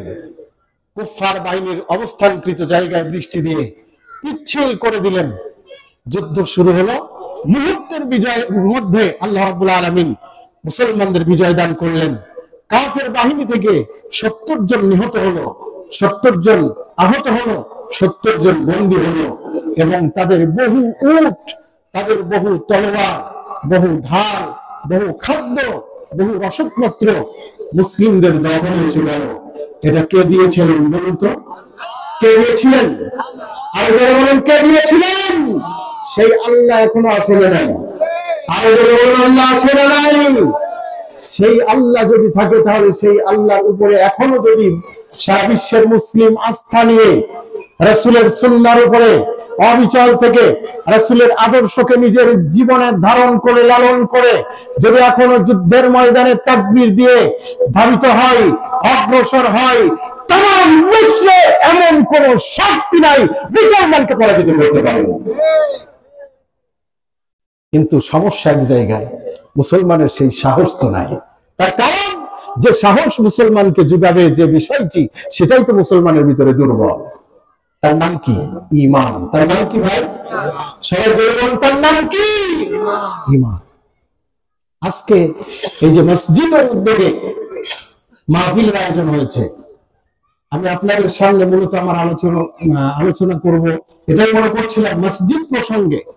মসজিদ এটা মুসলিমদের জন্য আমরা জানি একটা ইবাদতের ক্ষেত্র, ইবাদতের একটি জায়গা। মুসলিমদের জন্য ইবাদতের একটি জায়গা, এটা শুধু আমরা মনে করি না, আল্লাহ রাব্বুল আলামিন নিজেই বলছেন।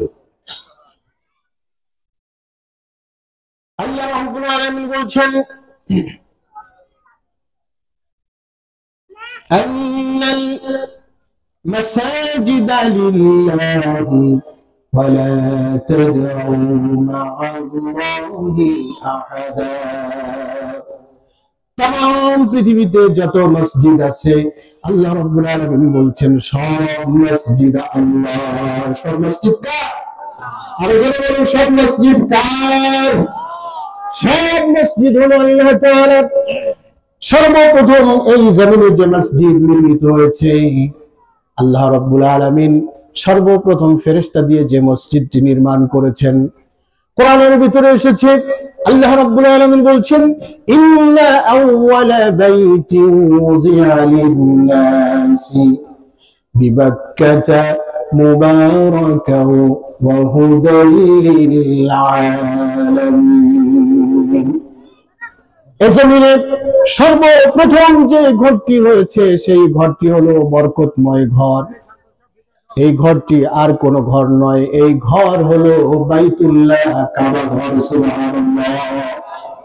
পৃথিবীটাকে আল্লাহ রাব্বুল আলামিন যখন সৃষ্টি করেছেন, আল্লাহ পাক বলছেন আমি আসমান এবং জমিনকে 6 দিনে সৃষ্টি করেছি। আসমান জমিনকে আল্লাহ রাব্বুল আলামিন কয় দিনে সৃষ্টি করেছেন? আরে বলুন কয় দিনে? আরে বলুন কয় দিনে? আল্লাহ রাব্বুল আলামিন বলছেন আসমান আর জমিনকে আমি 6 দিনে সৃষ্টি করেছি। সৃষ্টির প্রথমে এই জমিনকে যখন আমি সৃষ্টি করি সৃষ্টির সময় জমিনটা ছিল এক জায়গায় গোছানো, এক জায়গায় পেঁচানো জড়ানো। সেই জায়গাটা ছিল কাবা শরীফের জায়গা। আল্লাহ রাব্বুল আলামিন বলছেন, আমি জমিনটাকে যখন ওখান থেকে সৃষ্টি শুরু করেছি, এরপরে আমি মানুষের জন্য, তোমাদের জন্য জমিনটাকে পানির উপরে বিছানার মতো বিছায় দিয়েছি। সুবহানাল্লাহ। সর্বপ্রথমে পৃথিবীতে আল্লাহ রাব্বুল আলামিন যে ঘরটি নির্মাণ করলেন ফেরেশতাদের মাধ্যমে, এই ঘরটি হলো বাইতুল্লাহ। এটা আল্লাহর ঘর কাবা শরীফ, যেখানে আল্লাহ রাব্বুল আলামিন এমন মর্যাদা দান করেছেন, প্রতিদিন তাম পৃথিবীর যত মসজিদ আছে সব মসজিদের জন্য ওই মসজিদ তথা বাইতুল্লাহ, মসজিদে হারামের তথা কাবা ঘরে ওই সোজা আল্লাহ রাব্বুল আলামিন প্রতিদিন আল্লাহ তাআলার রহমত বর্ষণ করেন। প্রতিদিন রহমত বর্ষিত হয় 5 বার। প্রতিদিন কমপক্ষে 5 বার রহমত বর্ষণ হয়। কয়বার? আরো জোরে বলুন, কয়বার?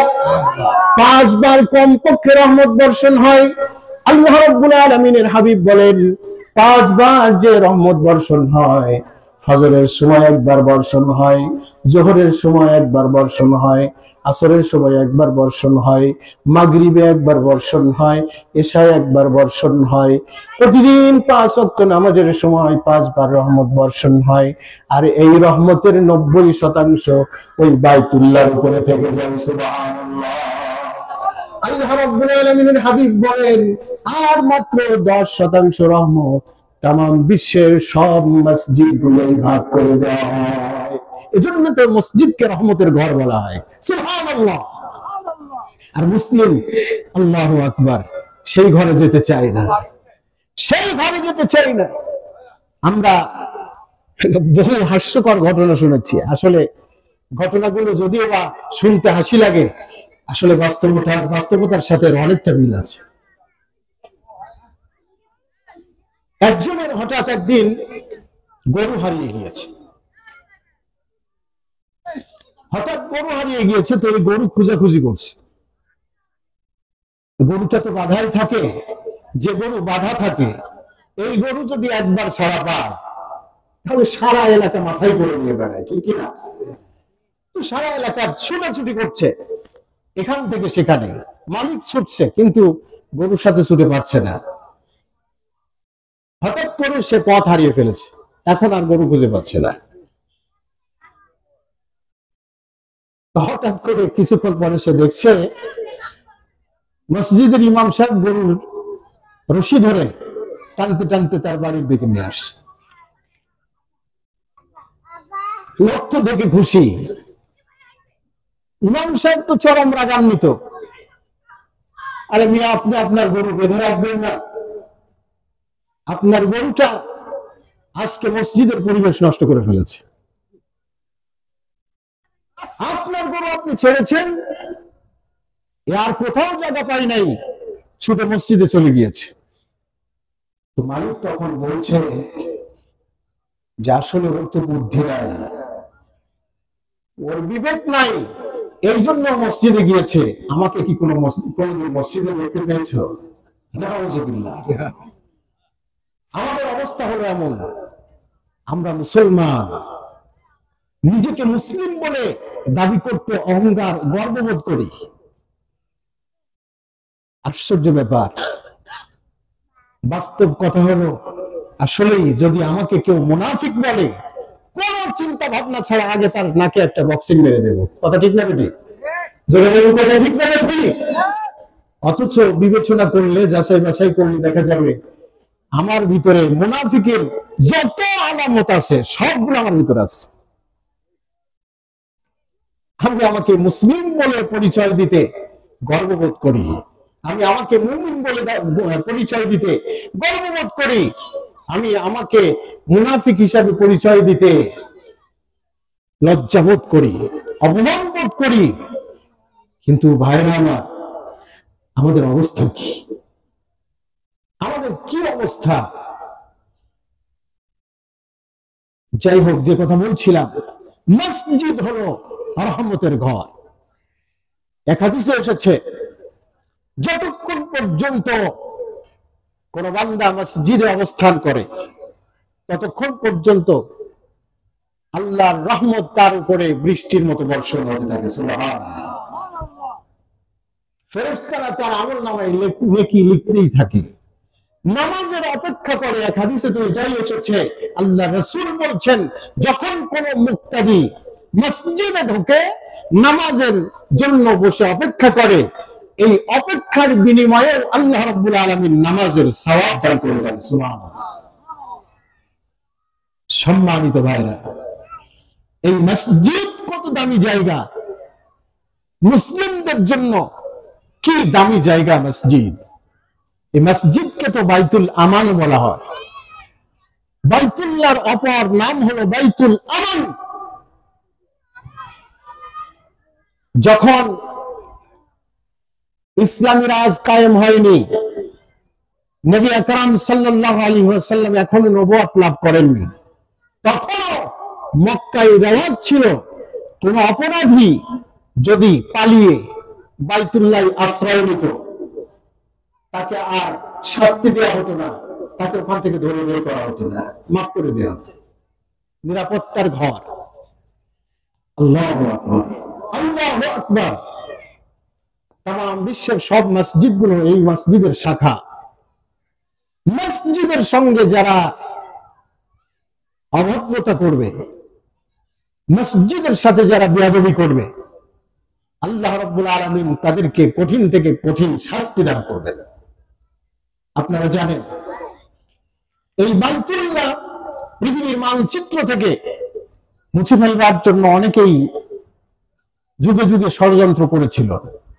তারই ধারাবাহিকতায় হস্তি বাহিনী, বাদশাহ আব্রাহা, এই আব্রাহা বাদশাহ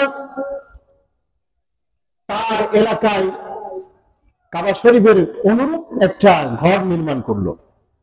তার উদ্দেশ্য কি? তার উদ্দেশ্য হলো, সে লক্ষ্য করেছে যে প্রতি বছরে মানুষ যে হারে ওই কাবা শরীফের উদ্দেশ্যে রওনা দেয়, এর সংখ্যা দিন দিন বেড়েই চলেছে। এর বিনিময়ে সেখানে ব্যবসা বাণিজ্য বেড়ে চলেছে, আরবের ব্যবসায়ীদের ব্যবসা বেড়ে চলেছে, লাভ বেশি হচ্ছে। আমাদের তো লাভ হচ্ছে না, আবার তাদের লাভ থেকে আমাদের তো কোন রকম কোন পার্সেন্টেজ হারেও কিছু দেওয়া হয় না, কোন সুযোগ সুবিধা আমরা পাই না। অতএব এই সুযোগ সুবিধা যদি পেতে হয়, তাহলে ওই কাবা ধ্বংস করে আমার কাবার দিকে মানুষকে আকর্ষণ করতে হবে। আকর্ষণ করতে পারলেই তাহলে আমার দেশে আমার অর্থনৈতিক অবস্থা অনেক মজবুত হবে। এই চিন্তা চেতনা নিয়ে আব্রাহা বাদশাহ বিরাট হস্তি বাহিনী নিয়ে মক্কা ধ্বংসের উদ্দেশ্যে, কাবা ঘর ধ্বংসের উদ্দেশ্যে রওনা দিল। রাসূল আকরাম সাল্লাল্লাহু আলাইহি সাল্লামের তখনও জন্ম হয়নি, ভূমিষ্ঠ হয়নি। নবী করিম সাল্লাল্লাহু আলাইহি সাল্লামের দাদা যান আব্দুল মুত্তালিব তখন কাবা ঘর রক্ষণাবেক্ষণের দায়িত্বে ছিলেন, মসজিদের মুতাওয়াল্লি ছিলেন, ওই বাইতুল্লাহর মুতাওয়াল্লি ছিলেন। তিনি ঝাড়ু দিতেন, তিনি মুছতেন, পরিষেবা করতেন। তার কারণ আল্লাহ তাআলার পক্ষ থেকে নির্দেশ আছে, তোমরা তোমাদের মসজিদকে মুসল্লিদের জন্য, নামাজীদের জন্য, রুকুকারীদের জন্য, সেজদাকারীদের জন্য, ইতিকাফকারীদের জন্য পরিষ্কার পরিচ্ছন্ন রাখো। সেই নির্দেশনা অনুযায়ী তিনি দেখভাল করতেন এবং সেইভাবে পরিবেশ ঠিক রাখার চেষ্টা করতেন। আব্রাহা বাদশাহ যখন তার হস্তি বাহিনী নিয়ে এসে মক্কায় ঢুকলো, তখন আব্দুল মুত্তালিব তিনি সংবাদ পেলেন যে আব্রাহা বাদশাহ কাবা ঘর ধ্বংস করার জন্য মক্কায় প্রবেশ করেছে। আব্দুল মুত্তালিব তিনি সেজদায় পড়ে গেলেন, আল্লাহর কাছে দোয়া করলেন, ইয়া রাব্বুল আলামিন, এই হস্তি বাহিনীর মোকাবেলা করার মতো শক্তি সক্ষমতা আমার নাই। আল্লাহ, এই ঘর তো আমি রক্ষণাবেক্ষণ করেছি আমার সাধ্যের ভিতরে, এখন এই ঘরের মালিক তুমি, যেহেতু আমি আর রক্ষণাবেক্ষণ করতে পারছি না, আমার সীমার বাহিরে চলে যাচ্ছে, আয় আল্লাহ এর রক্ষণাবেক্ষণের দায়িত্ব তোমার কুদরতি হাতে গ্রহণ করো। আপনারা জানেন সূরা ফিল আল্লাহ তাআলা নাযিল করেছেন। সূরা ফিলের ভিতরে এই ঘটনা স্পষ্টভাবে আল্লাহ পাক সংক্ষিপ্ত আকারে তুলে ধরেছেন। আল্লাহ রাব্বুল আলামিন বলেন, ألم تر كيف فعل ربك بأصحاب الفيل ألم يجعل كيدهم في تضليل وأرسل عليهم طيرا أبابيل ترميهم بحجارة من سجيل فجعلهم كعصف مأكول। আল্লাহ রাব্বুল আলামিন আল্লাহর নবীকে বলছেন, আলাম তারা, তুমি কি দেখো নাই, কাইফা ফাআলা রাব্বুকা, কি আচরণ করেছে তোমার রব, বিআসহাবিল ফিল, হস্তি বাহিনীর সঙ্গে তোমার রব কি আচরণ করেছে তুমি কি জানো না? তুমি কি দেখোনি? আল্লাহ নবী তো দেখেনি। এই দেখোনি থেকে উদ্দেশ্য হলো তুমি কি জানো না?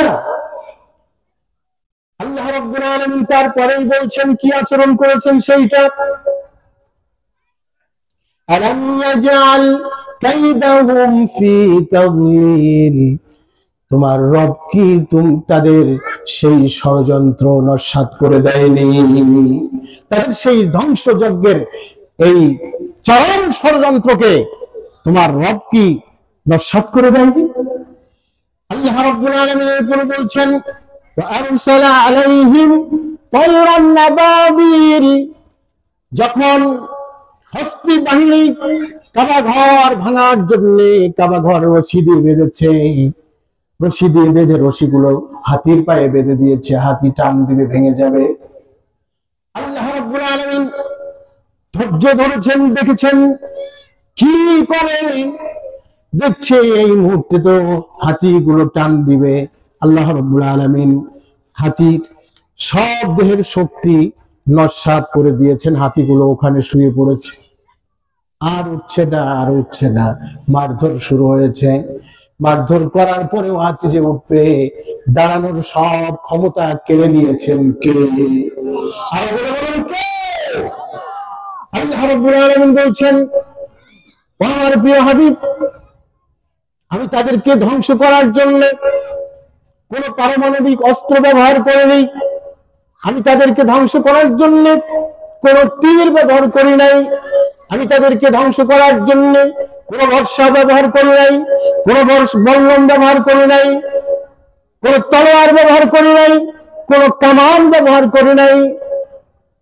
আমি তাদের জন্য যে জিনিসটি ব্যবহার করেছি, আমি তাদের মাথার উপরে ঝাঁকে ঝাঁকে পাখি পাঠিয়ে দিলাম,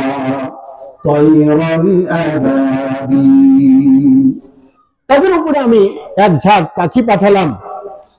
এই পাখি আবাবিল পাখি, এই পাখিটি তাফসীরের ভিতরে এসেছে, এর আকৃতি হলো চড়ুই পাখির চেয়ে কিছুটা ছোট আর টুনটুনি পাখির চেয়ে কিছুটা বড় আকৃতিতে। আমরা যে চড়ুই পাখি দেখি, চড়ুই পাখি চেনেন না আপনারা? চড়ুই পাখির চেয়ে সামান্য ছোট, আর টুনটুনি পাখি ওই যে ছোট্ট ছোট্ট পাখি ডুমুর গাছের পাতায় বাসা বাঁধে, পেয়ারা গাছের পাতায় বাসা বাঁধে, বিভিন্ন জায়গায় বাসা তৈরি করে, এই পাখির চেয়ে সামান্য একটু বড়। তাফসীরের ভিতরে এসেছে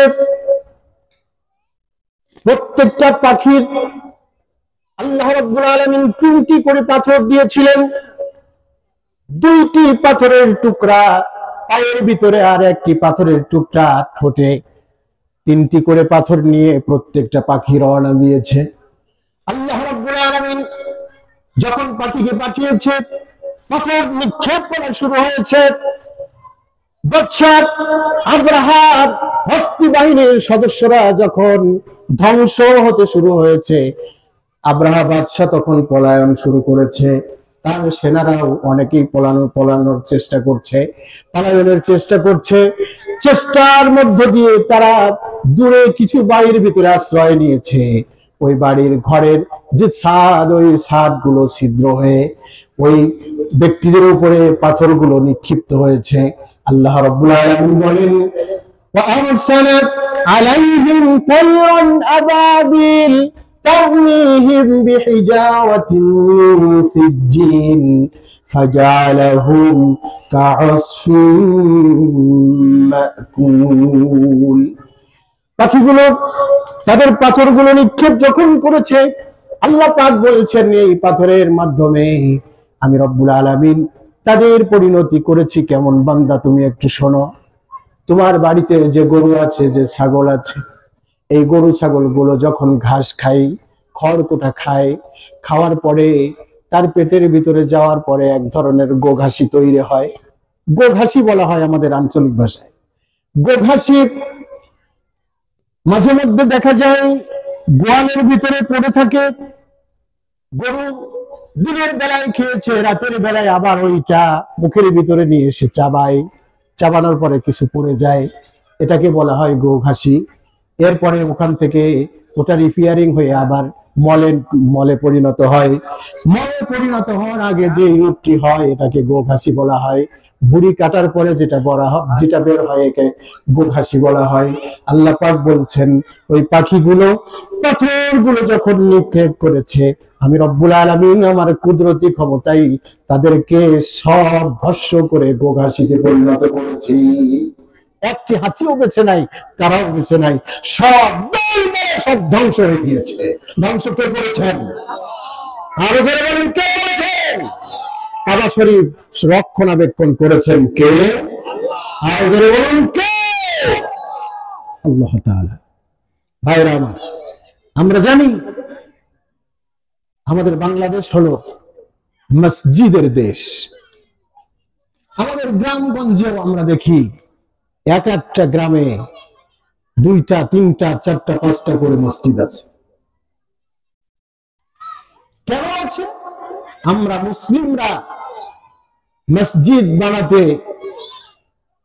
অনেকটা আত্মতৃপ্তি লাভ করি। আমরা আমাদের মসজিদে যেতে অন্তত 5 ওয়াক্ত নামাজে যেতে না পারলেও জুমার দিনেও যেতে আমাদের অনেক ভালো লাগে। আমাদের অনেক আত্মাটা শান্তি পায়। মসজিদের কথা শুনলেই যেন মনের ভিতরে নম্রতার ভাব চলে আসে, ঠিক কিনা?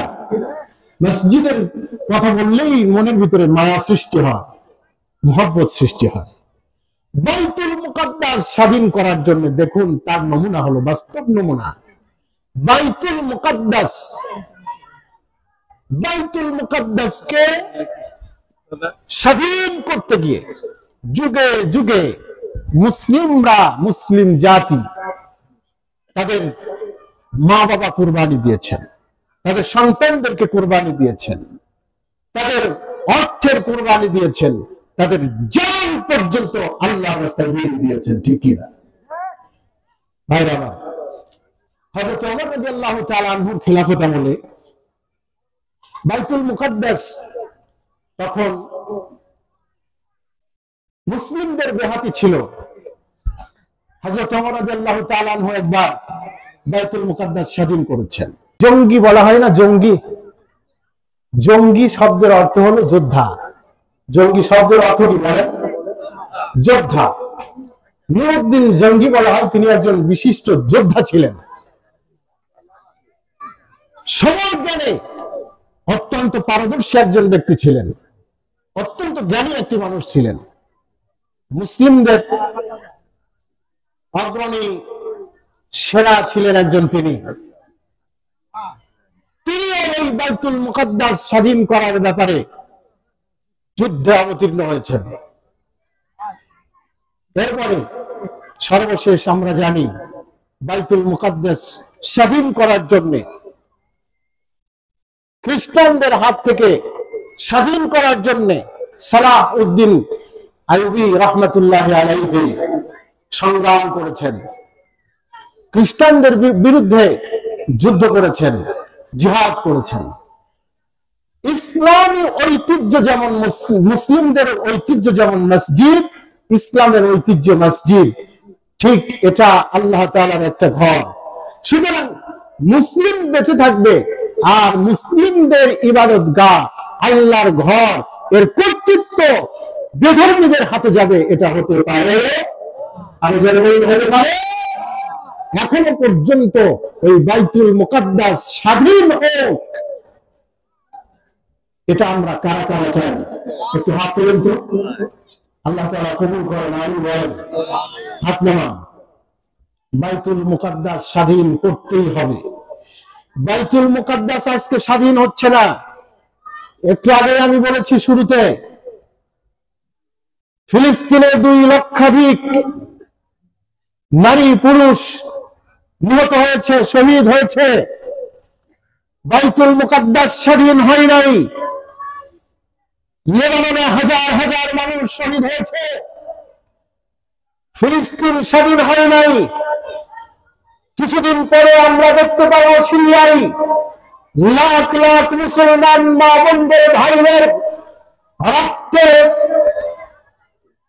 সিরিয়ার জমিন রঞ্জিত হচ্ছে। এরপরে বাইতুল মুকাদ্দাস স্বাধীন হচ্ছে না। তার কারণ হলো মুসলিম জাতি তার যে আদর্শ, সেই আদর্শ বিচ্যুত হয়েছে, সেই আদর্শ ভুলে গিয়েছে। অমুসলিমরা, রূপপুরের মুসলিমরা আজকে এই সরদার বাড়ি জামে মসজিদ এলাকার সকল মুসলিমদের প্রতি আমি আহ্বান জানাতে চাই, ওই মুসলিম ভাইদের জন্য যখন নামাজ পড়বেন 2 হাত করে মুসলিমদের জন্য 2 চোখের পানি ছেড়ে আল্লাহর কাছে সাহায্য চান। আয় আল্লাহ, আমাদের এই মুসলিম ভাইদের বিজয় দেন। বাইতুল মুকাদ্দাস এটা ইসলামের ইতিহাসের সাথে সম্পৃক্ত উজ্জ্বল নক্ষত্র, একটি দৃষ্টান্ত। বাইতুল মুকাদ্দাস যেখান থেকে নবী করিম সাল্লাল্লাহু আলাইহি ওয়াসাল্লামের আরশের মেরাজ শুরু হয়েছিল। সুবহানাল্লাহ।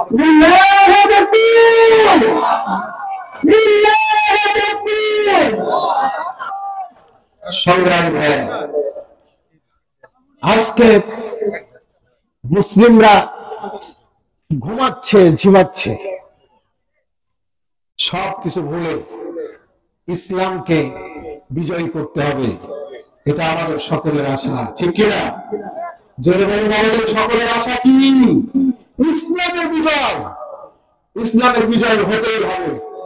আজকে দেখুন, আশ্চর্য হতে হয়, এই মসজিদ নিয়ে কত ষড়যন্ত্র।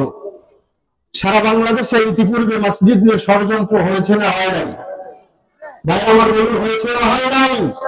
মসজিদের ভিতরে ইমামকে হত্যা করা হয়েছে, মসজিদের ভিতরে মুয়াজ্জিনকে হত্যা করা হয়েছে, মসজিদে ইমামের রক্তে মসজিদকে রঞ্জিত করা হয়েছে, মসজিদকে মুয়াজ্জিনের রক্তে রঞ্জিত করা হয়েছে, মসজিদে ইমামের অধিকার হনন করা হয়েছে, মসজিদে মুয়াজ্জিনের অধিকার হনন করা হয়েছে, মসজিদে ইমামকে গোলাম বানানো হয়েছে। আমরা আর এই বাংলার ভূমিতে মসজিদে ইমামকে গোলামের ভূমিকায় দেখতে চাই না। আমরা চাই মসজিদে ইমাম নেতার ভূমিকায় থাকবে, ঠিক কিনা?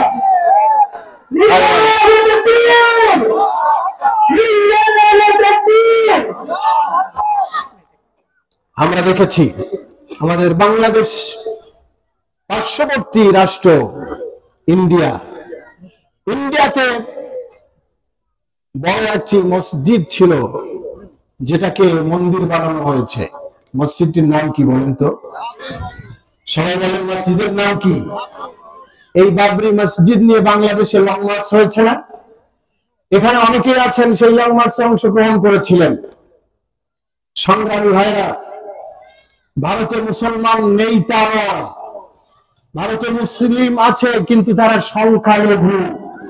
সেখানে হিন্দুদের সংখ্যা বেশি। তাদের সেই সংখ্যাগরিষ্ঠতার উপরে নির্ভর করে ভারতের মোদী, ভারতের কসাই, গুজরাটের কসাই নরেন্দ্র মোদী বাবরি মসজিদকে ভেঙে, বাবরি মসজিদকে তছনছ করে দিয়ে সেই মসজিদের জায়গায় রাম মন্দির নির্মাণ করেছে। সেই মন্দির উদ্বোধন করতে গিয়ে সে আবার কি পালন করেছে? উপোস থেকেছে। আজকে আমরা সারা বিশ্বের মুসলিম নীরব। আমাদের মসজিদ, আল্লাহর ঘর জমিন থেকে উৎখাত করা হচ্ছে, আমাদের কোনো জবাব নেই, আমাদের কোনো উষ্পিস নেই, আমাদের কোনো দুঃখ নেই, আমাদের ভিতরে কোনো অনুভূতি নেই। আল্লাহ তাআলা আল্লাহর এই ঘরের মহব্বত আমাদের সকলের অন্তরে পয়দা করে দিন, আমিন বলেন। আর জোরে বলুন আমিন। আজকে আমরা স্বাধীনতার নামে আমরা এদের স্বাধীনতা দিতে দিতে এমন এক পর্যায়ে নিয়ে গিয়েছি, আজকে বাংলাদেশের মতো দেশে যেখানে 95% মানুষ হলো মুসলিম, সেই দেশে এখন তারা আমাদের এই মুসলিম ভাইদেরকে হত্যা করছে। অনেক কষ্টের কথা, সদ্য বাংলাদেশে ঘটিত যে ঘটনা আমরা জানি, একজন হিন্দু আমাদের একজন মুসলিম ভাইকে হত্যা করেছে, কেন? তার অপরাধ কি? তার অপরাধ হলো সে হিন্দুদের বিরুদ্ধে কিছু কথা বলেছে। বিরোধিতাটা কি আপনারা জানেন। 5 আগস্টের পর থেকে এদেশ নিয়ে বহু ষড়যন্ত্র চলছে, ঠিক কিনা? আপনারা জানেন কিনা? অনেক ষড়যন্ত্র, পদে ষড়যন্ত্র চলছে। বাংলাদেশের ওলামায়ে কেরাম পর্যন্ত 5 আগস্টে সকল মাদ্রাসার তালিবুল ইলমদেরকে এই নির্দেশ দিয়েছিল, আজকে আমরা দেশ স্বাধীন করেছি ঠিক আছে, কিন্তু আজ থেকে এই দেশের পরিস্থিতি যতদিন পর্যন্ত শিথিল না হচ্ছে, ততদিন পর্যন্ত এদেশের সংখ্যালঘু তথা হিন্দুদের মন্দিরগুলো আমাদের পাহারা দিতে হবে। এটা নিয়ে আবার অনেক বক্তারা বিরোধিতা করেছিল, কিছু বক্তারা বিরোধিতা করেছিল এই উলামায়ে ইকরামদেরকে। তারা বলেছিল আল্লাহ তাআলা যুগে যুগে নবী রাসূলদেরকে পাঠিয়েছিলেন, প্রেরণ করেছিলেন মূর্তি ধ্বংস করার জন্য। আর এখন দেখছি বর্তমান কিছু আলেমরা মূর্তি রক্ষা করার ব্যাপারে আন্দোলন করছে, কিন্তু এই আলেমদের মূল লক্ষ্য ছিল মূর্তি রক্ষা করা নয়। এই আলেমদের মূল লক্ষ্য ছিল, এরা তো এমনিতেই তবলা বাজায়, আর এই মুহূর্তে আমরা যদি মন্দিরগুলো পাহারা না দেই, এই সুযোগ তারা ব্যবহার করে, এই দুর্বলতা কাজে লাগিয়ে তারা নিজেদের মন্দিরে আগুন দিয়ে নিজেদের মূর্তি ভাঙচুর করে উদর ঘাড়ে চাপিয়ে ইন্ডিয়ার মিডিয়ায় তোলপাড় সৃষ্টি করে বাংলাদেশের জমিনে আমারও একটা চাঞ্চল্যকর পরিবেশ সৃষ্টি করতে চায়। সেই পরিবেশ যেন সৃষ্টি না হয়, বাংলাদেশের আপমর জনতা সেই দিন এই উদ্দেশ্যেই বলেছিল মন্দিরগুলো পাহারা দিতে হবে। সংগ্রামী ভাইরা, এই মন্দির পাহারা দেওয়ার পরেও আপনারা দেখেছেন মিডিয়াতে, ইন্ডিয়াতে পূর্ব বাংলার এক সাংবাদিক চরম আকারে প্রোপাগান্ডা ছড়িয়েছে, এখনো ছড়াচ্ছে। এর বিরোধিতা করতে গিয়ে আমার ওই ভাই হত্যার শিকার হচ্ছে। ও ভাই, আজকে আমরা কোন দিকে চলছি? আমাদের কোন দিকে যাওয়া দরকার? আসুন আমাদের মর্যাদা বুঝে আগামী দিনে পথ চলার তৌফিক আল্লাহ তাআলা আমাদেরকে দান করুন। ইসলাম আর কুফর কোনদিন এক হতে পারে? আরো জোরে বলতে পারে? ঈমান আর শিরক কোনদিন এক হতে পারে না, কোনদিন পারেনি, পারবে না, হতে পারে না। অতএব এই দিক থেকে তাদের সঙ্গে আমাদের বিরোধিতা ছিল, আছে, থাকবে ইনশাআল্লাহ। এর জন্য যদি আমাদের সন্তান হারাতে হয় তাতেও আমরা রাজি, এতে যদি আমাদের বাবা মা হারাতে হয় আমরা রাজি, এতে যদি আমাদের স্ত্রীদেরকে বিধবা হতে হয়, বিধবা বানাতে হয়, তাও আমরা রাজি, এতে যদি আমাদের ঘর বাড়ি ছাড়তে হয় তাও আমরা রাজি, এতে যদি আমাদের মাল দিতে হয় তাও আমরা রাজি আছি। এর বিনিময়ে যদি আমাদের জান দিতে হয়, কে কে জান দেওয়ার জন্য তৈরি আছেন? একটু হাত তুলে দেখান। আল্লাহ পাক আমাদের সকলকে কবুল করুন, আমিন।